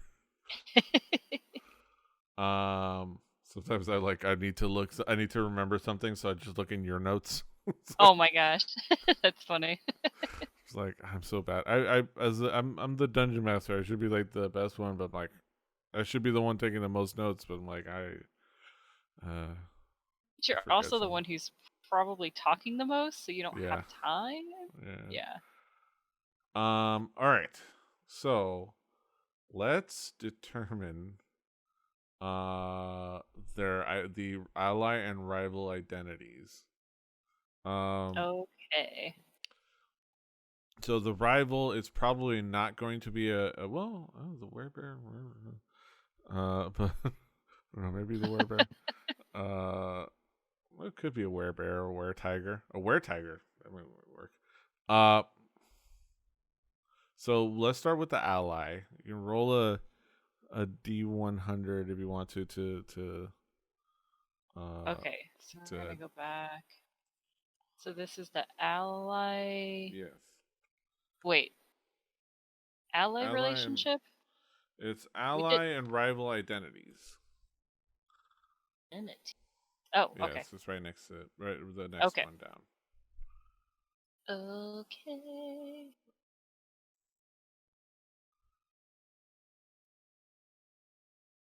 Ugh. Come on, screen. There we go. Oh my gosh, it's doing a weird spin. Yeah. There we go. 17. 17 right here. A bandit captain. Cool. So for some reason, and you can I'll let you kind of flesh it out on your own. You can. So this is the person that owes you their life for some reason, and you can flesh it out however you want. But this is the person that owes you their life, and so your rival. We can roll for that. Why am I thinking that my rival was one of my siblings? Why did I think it was like a family. It's a family relationship. Okay. It can be a sibling. It can be a parent, a grandparent, a cousin, an uncle. It could be anything, but it's something tied in your family or the clan, presumably, because the whole clan is basically one big family. So, however you want to Okay, yeah. Flesh it Okay. out. I rolled an 80. Nice. Which is a veteran. A veteran. So that just basically just gives me stat blocks and things like that. But you can. That is up to you. Because a veteran could be anybody. It's essentially just a stat block. Okay, but it's somehow tied to my family. Yeah. However you want to like put it together, Okay. Whatever feels right. So Fateful Moments. This is the fun Lord. part. Let's roll a d20. We figure out something fun. Okay. I rolled an 18. 18. You saved a riderless horse wearing full tack and harness from wolves. You own a riding horse and a saddle, and you have proficiency in animal handling skills. Hell yeah! That's so weird.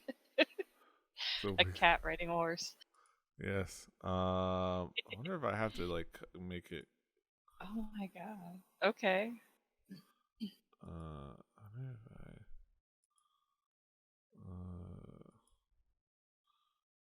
I'm trying to remember how I did the proficiency. So silly. Okay. Okay. Or I probably shouldn't be messing with your stuff while you're. Oh my.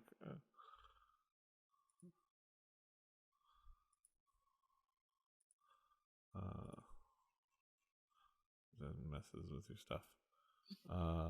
So I have a horse now? Yeah. So you have a horse. You own one. It might not be with you, obviously, because you've been going from boat to boats.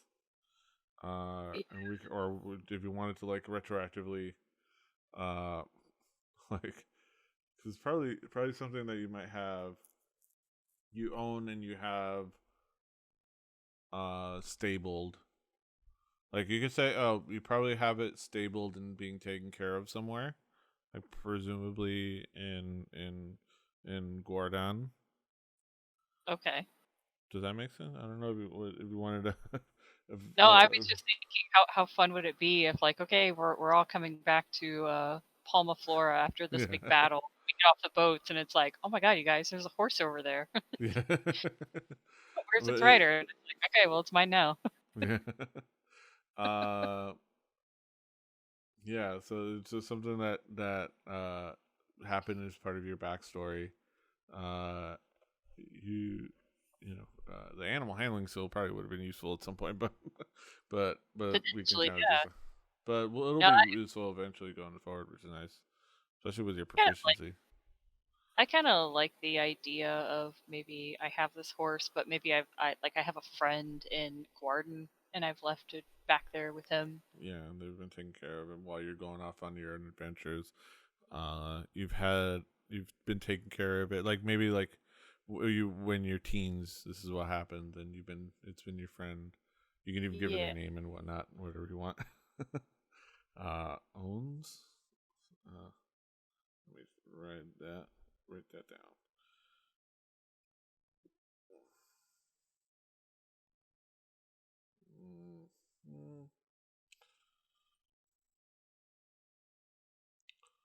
Silly.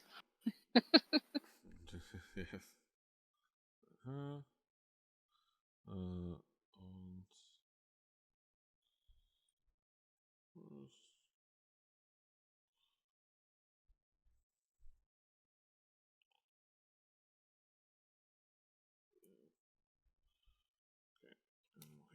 Okay, so here's some for more fun stuff. You can pick out or roll for a favorite food within the Menagerie Coast table.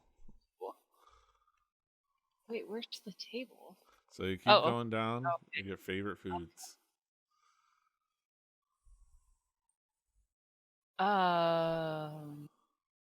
Okay. Let me roll just roll for it. Sure. Nothing weird. D8 and go. I got an 8. Oh, yay! Black Sand Coffee.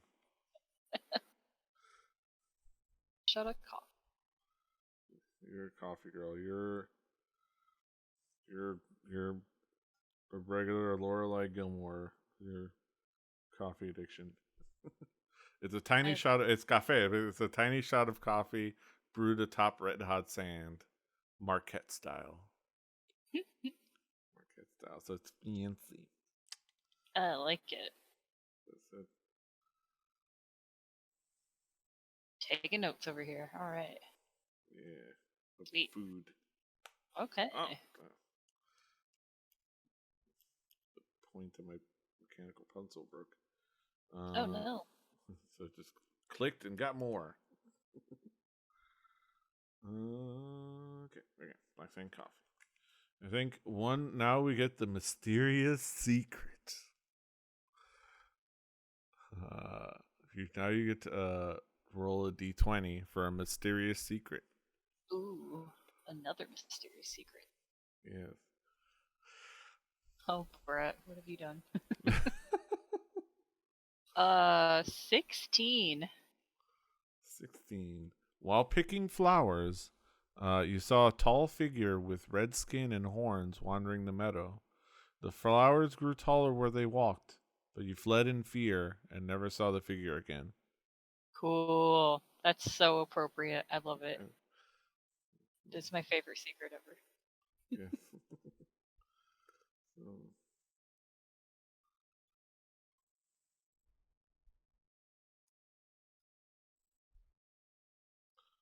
I don't think I told the other adventurers about the secret I made up about that little trinket back home at the temple, and I stole it. Nobody knew. Yeah. The bowl, the puzzle bowl. Mm-hmm. So you haven't told them. We just got a little bit more information. And the prophecy.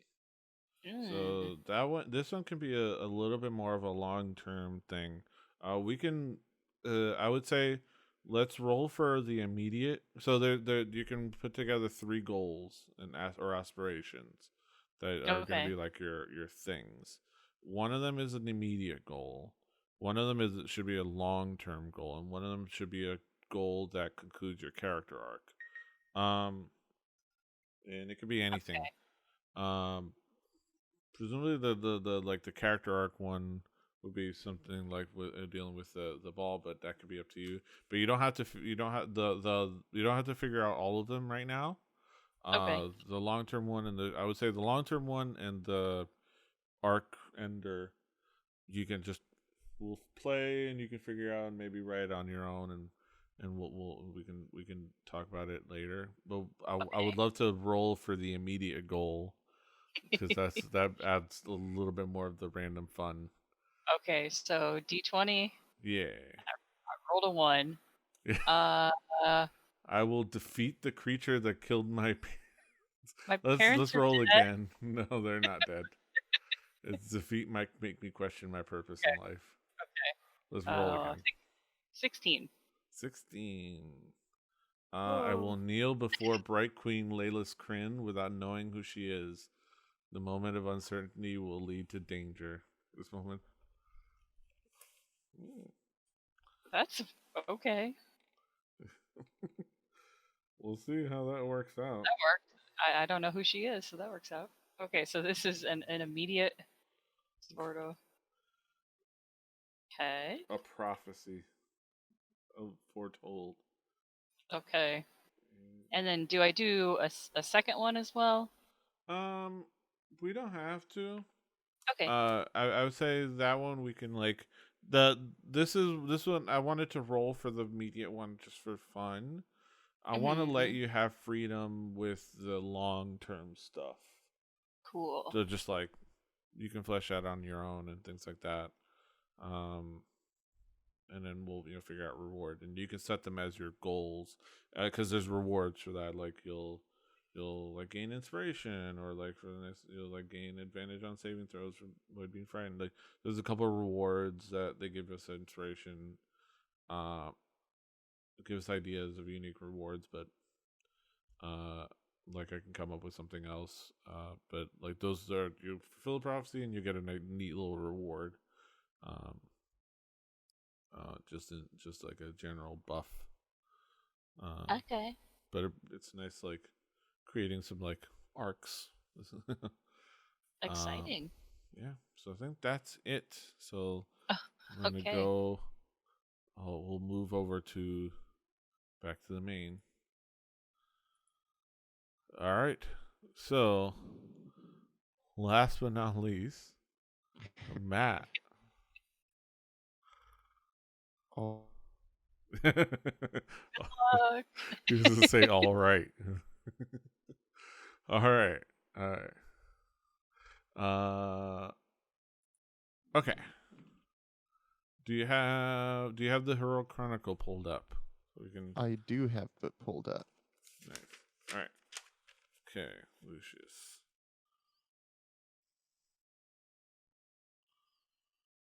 Okay. So let's go through. So a couple of the first thing we'll go through the backstory. The homeland.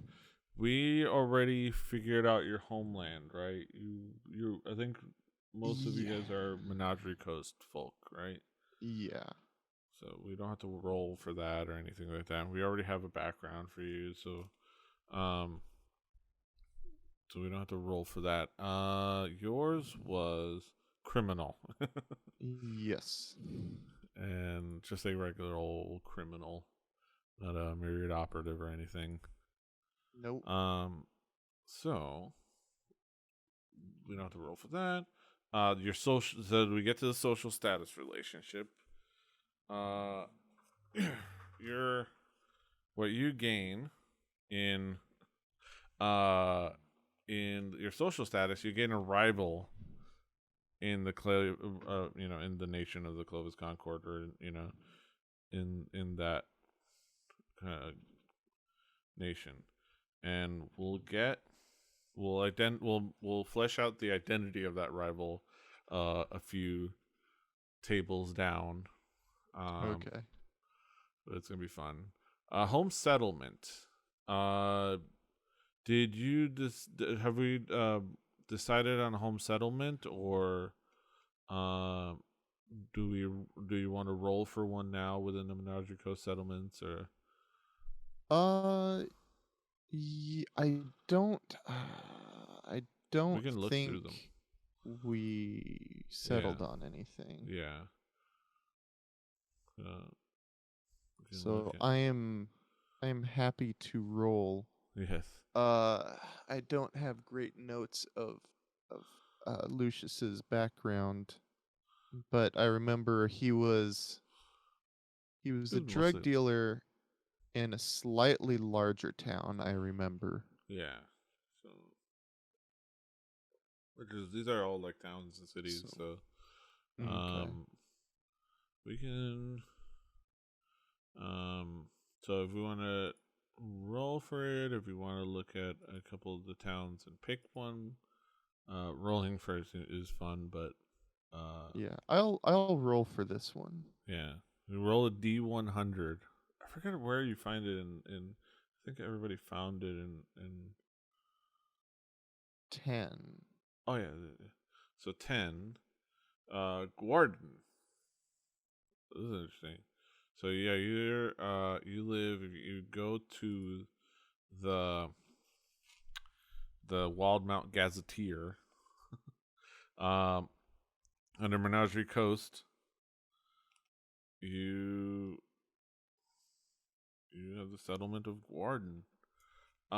Did you grow up like in Gordon or around Gordon? Like, let's see. It's a city. So the population of about 18,900, mostly elves, but there are like about 16% humans. So okay. It's like one of the few elven cities in the Menagerie Coast.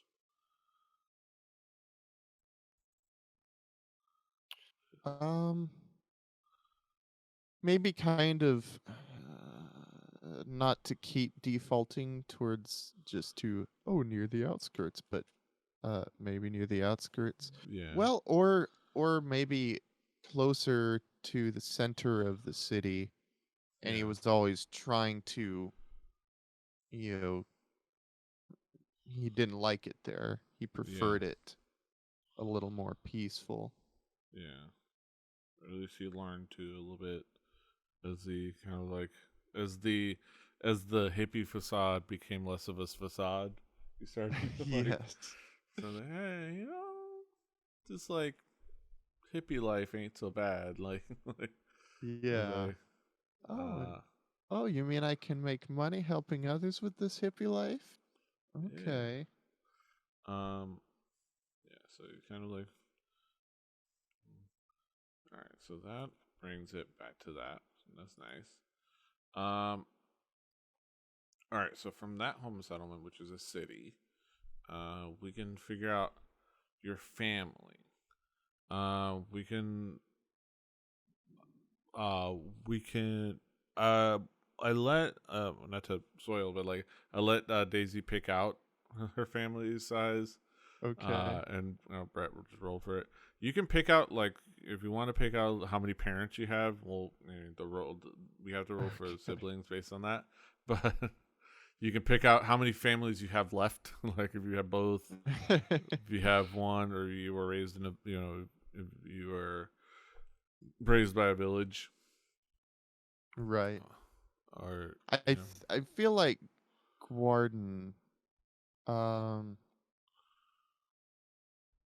I don't know. Maybe unless it was a neighborhood, maybe. Yeah, but you remember.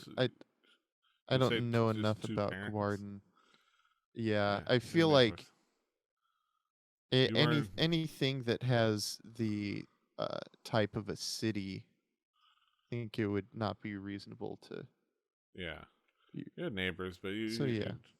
So what we can do is roll, true. but you had neighbors more than you had necessarily like a close knit village or anything like that. You just had you had neighbors and whatnot. So it makes more sense that you just had your two parents and your family, and then everybody's just kept to themselves. So we can roll 2d4 for siblings. Oh my god, 5. Nice. 2 parents, 5 siblings. So nice. yeah. You don't really talk about them, but yeah, big family. That's yeah. There's a reason he was didn't really like the city. Yeah. Oh wait, I messed that up. What? No, never mind. That's right. Yeah. So 5 siblings. So what we can also now determine is powerful family relationships. And you can decide things like gender and age of each of the family members on your own, and you kind of figure out that and stuff like that. And just jot those things down, and we can figure that out. But powerful family relationships. We'll do is roll a D3. Unless you have a D3 rolling around, hanging around, you can roll a D6 and divide and round up. Divide by 2 and round up. I'll do a D6 where 1 and 2 are 1 and etc. 2. Yes.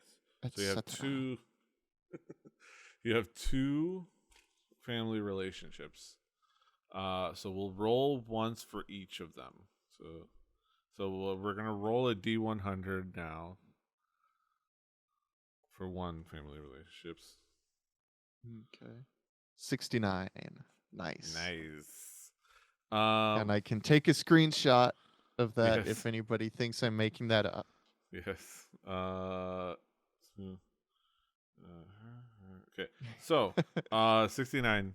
This family member loves you, but you were never that close. They'll do anything to help you, as long as they won't be at risk of injury or death. You gain 1 ally. Nice. So we'll have 1 ally. Okay. All right, and then I'll roll again. Yes. Yeah. 83. 83. I'm jotting the last thing down. 83. This family member left long ago for reasons you don't understand or won't talk about. Before they left, they promised you that they would return in your hour of greatest need. You gain 1 ally. So Nice. Left.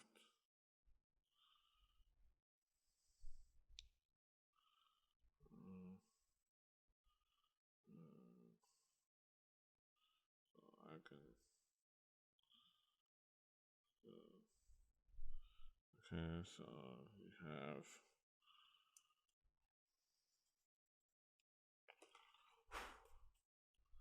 Okay, 2. Okay. All right. So I'm jotting things down in pencil. Okay. So to go back and to grab. This one doesn't have a built-in pen. Like, typically doesn't have a built-in pencil, so I just grab a number 2 pencil from nearby and erase with the eraser of that. Should probably buy some erasers, but you can get those Pentel Click Erase. That's really good eraser material. Highly recommend. So I'm definitely gonna look into that. All right. So we get to the relationships. So we know the ally relationships. They're what was determined up here, but we can now determine the rival relationship. Because you have 1 rival. Okay. So what we'll ally is acquired different from family? I guess. I mean, mainly because since we already have a relationship info for them, gotcha. We don't have to create a new one. I gotcha. So like if you gain allies or rivals based on your background or your homeland, this section allows you to establish a relationship. Those we already have those, so we don't have to worry about determining that. Okay. We'll determine their identities in the other table, but now we just need to flesh out the relationship for the rival. So that would be just another D100.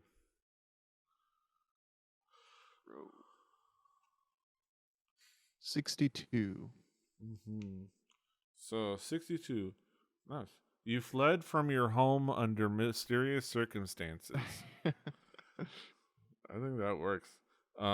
Yeah. You fled from your home for mysterious circumstances. This person is obsessed with finding out the truth of what caused you to leave.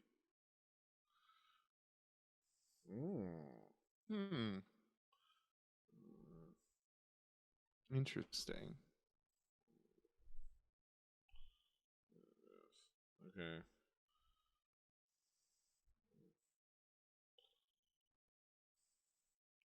And that's stuff that you can flesh out and write down on your own, whatever feels right.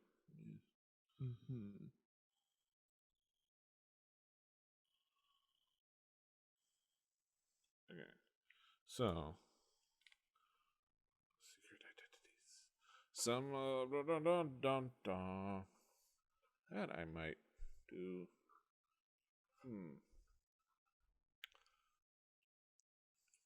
Okay, let's figure out the allies. You know what? I might even keep. I think that might be somebody you might not even know is obsessed. So I'm gonna figure out that identity on my own. I'm like gonna keep it secret. Okay.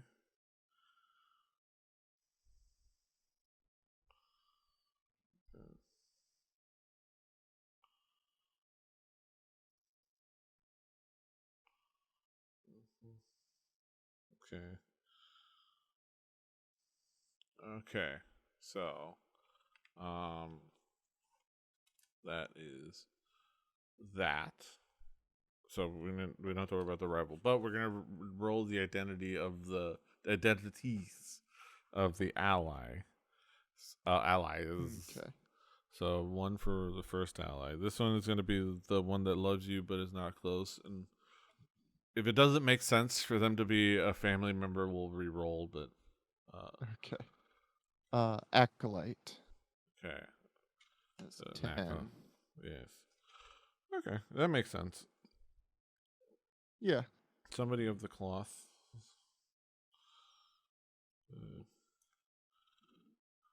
Acolyte. All right, and then the second ally. This is the one that left mysteriously. Or actually, they wouldn't be this person. Well, okay, let me see. Now, what we can determine is, when did this person leave in your life? Like, at what point in your life do you think this person left?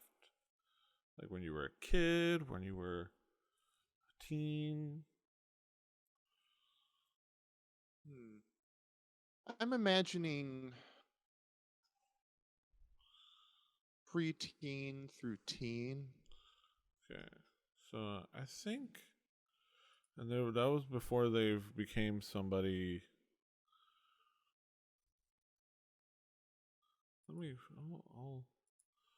I'll roll something and see what I like. Okay. Okay, I think I like that. I'm gonna. You don't know what they became or what became of them. That makes when sense.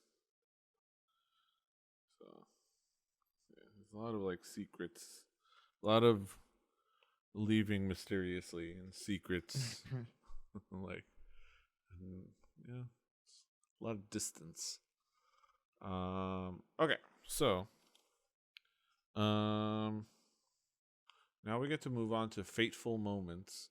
The Fateful Moments that maybe inspired where you were growing up, and what inspired your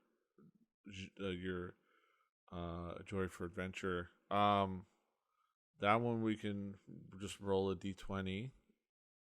Okay. And then that'll be. I looked through these. Okay. If you have one that you like, we can go for that one. The number 14 is cool to me. While lost in a remote forest or jungle, you were saved by a werebear or were-tiger. Yeah. DM's choice, but if I were to put a bug in your ear, I think the were-tiger is super cool. Yeah, that's what I was thinking too. Yeah. Because I think that would be really good for like being the reason for Lucius becoming a druid. Yeah. Yeah, that makes sense. I think it's a good like inspiration, and we can and you can flesh it out beyond just this prompt and however you want to do it.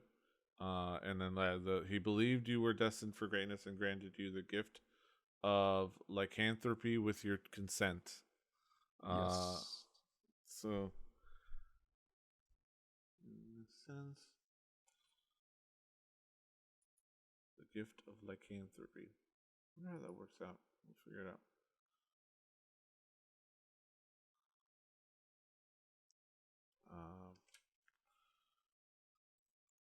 We'll figure it out. Lycanthropy. But either way, that's a good starting off point. Yeah. All right, here's the real fun part. Your favorite food. You can roll if you'd like. You just roll a d8, and we can figure out your favorite food. All right. Let me find the d8. 6. Snake lock noodles. Snake locks noodles. Yeah. Sea anemone tendrils, or trendles, coated in honey batter and delicately fried. Interesting. It's like it's just sounds see an enemy tense. Yeah. I like it. It's just something you had growing up. Just they brought it in from the coast, wherever you went on vacation with your family. It's just it had snake locks noodles. It was like the weird thing that you kind of gravitated toward as a kid. At least that's what I'm like spitballing in my head. Yeah. No, I like it. All right, mysterious secret. We could roll a d20. This will be just a fun, mysterious secret from your past. Oh no, one. 1. Years ago, my best friend came to me in the middle of the night and gave me a key that glowed with an icy blue light.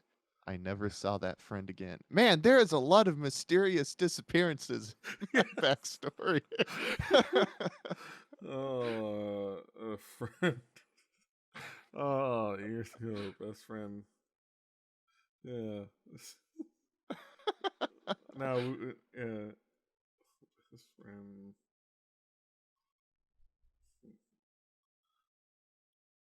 And you can figure out how you want to organize all this. Yeah.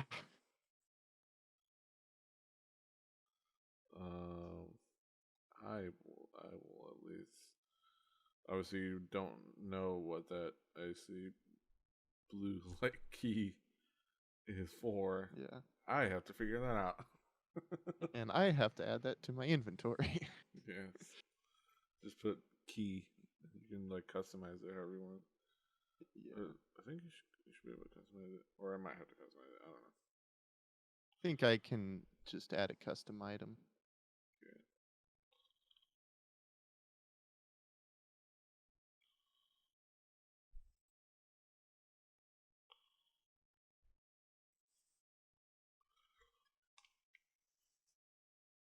Okay, so that's a mysterious secret.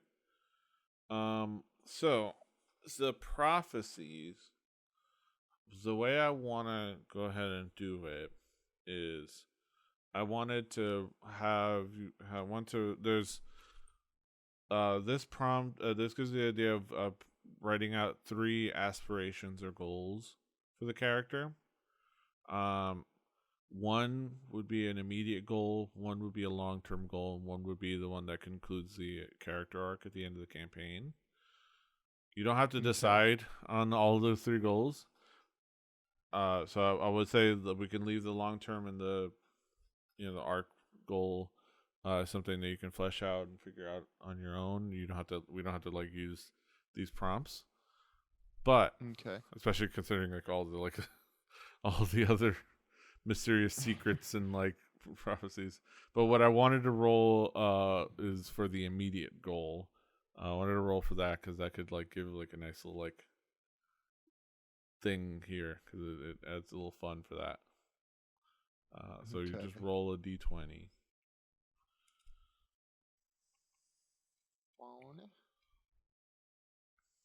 14. Yes. I will stumble by accident into the arms of the golden grin. Though I will reject their call at first, something will draw me back.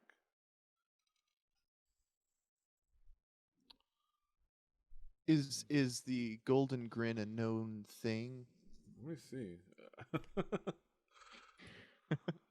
Let me see.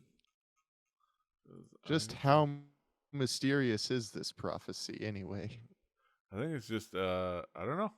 We can like, let's see. If you're looking for you can roll a random goal and the consequences of that goal. If this goal is imperfect, I think I like it. Let's see. Golden grin. Let me just Google it.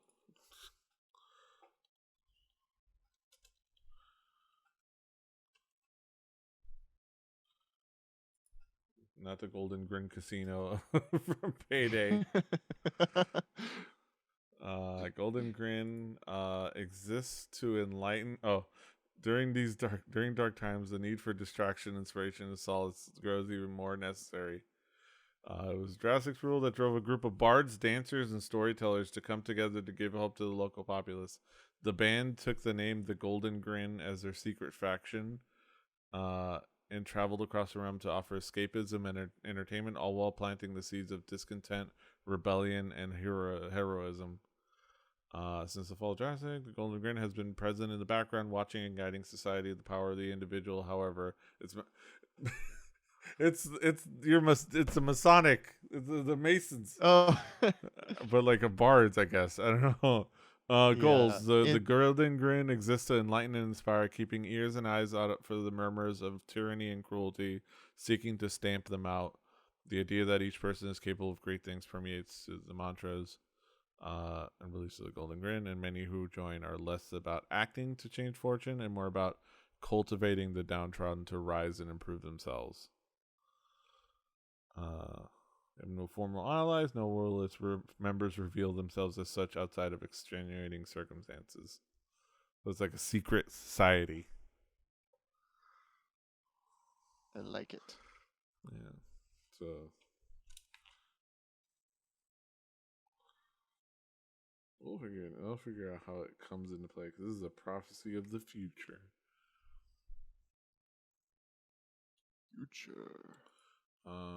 I think that's it. And then, yeah, they have 2 more goals that you can flesh out as you go along with the campaign. But that's it for that. We'll pull up Discord. All right, so let's go back over to the channel. All right. All right. So that's everything fleshed out. I have 3 whole pages of really fun notes. My God. There's a lot of fun revelations, and Lucius's in particular. It was like the running theme. I won't reveal it, but like the running theme, it was like this again and again and again and again. Like, Gosh. so like yeah. Oh, Brett, I can't hear you. What was the RNG in your favor? It was in like creating a odd like narrative throughput and consistency.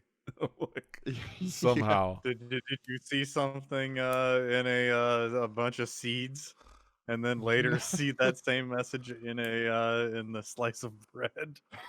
That there's some winners in that book. That shall be a secret. So I do really like that one. Yeah. The lively premonition.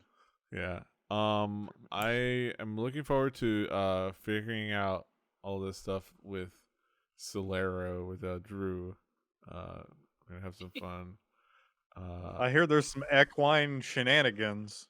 Yes. That's all I know. Some wild horses. Undomesticated Take me down, equines. little Susie, take me down. That's not Undomesticated equines couldn't keep me away. There's a unrelated note. There was a Kickstarter that's still going on for a Stargate RPG. And I backed it. Sold. Because fuck yeah. Yes. Like, I want to be Richard Dean Anderson. Like, I'm like, yeah. I want to be Don Davis. It's like, this is like, it's beautiful. James Spader, but you can't stay James Spader. Yes. God damn it. I miss. And I'm Richard Dean Anderson, but at one point I was Kurt Russell. Yes. God, I Yeah. God, man, watching random Stargate episodes on the Sci-Fi Channel at like, I don't know, at random odd days, moments of the day, and like all of them being like pretty at the very least pretty okay, and also most of them being pretty good. Like, well, right. I mean, it makes perfect sense for the guy who was for Richard Dean Anderson to be in another show that you could just put on and watch. Like, you know, there is a magic to being the show that you can just say, yeah, this is probably not going to be terrible. Yeah. Because even good shows had terrible episodes, but like, it wasn't Sliders. Yeah. It wasn't Earth 2. No. Yeah. So I'll probably find some time to sit with Drew. Yeah, I'm sure that he wants to be a part of this. He doesn't even know yet, but he wants to be a part of it. Yes. But luckily, I think the one thing I'll probably ask him is also, I think he still gets another proficiency, which I want him to pick up. But I went ahead and took care of the other easy stuff because I know, based on discussion, he went with Beastmaster. So we're looking forward to him getting his goat. Yeah. So, that being said, I think that wraps it up nicely and on time, even though we weren't really as pressed for time, but on time for this episode of Through the Tomes. We did a little bit of role playing, but we'll do more. We got some missions.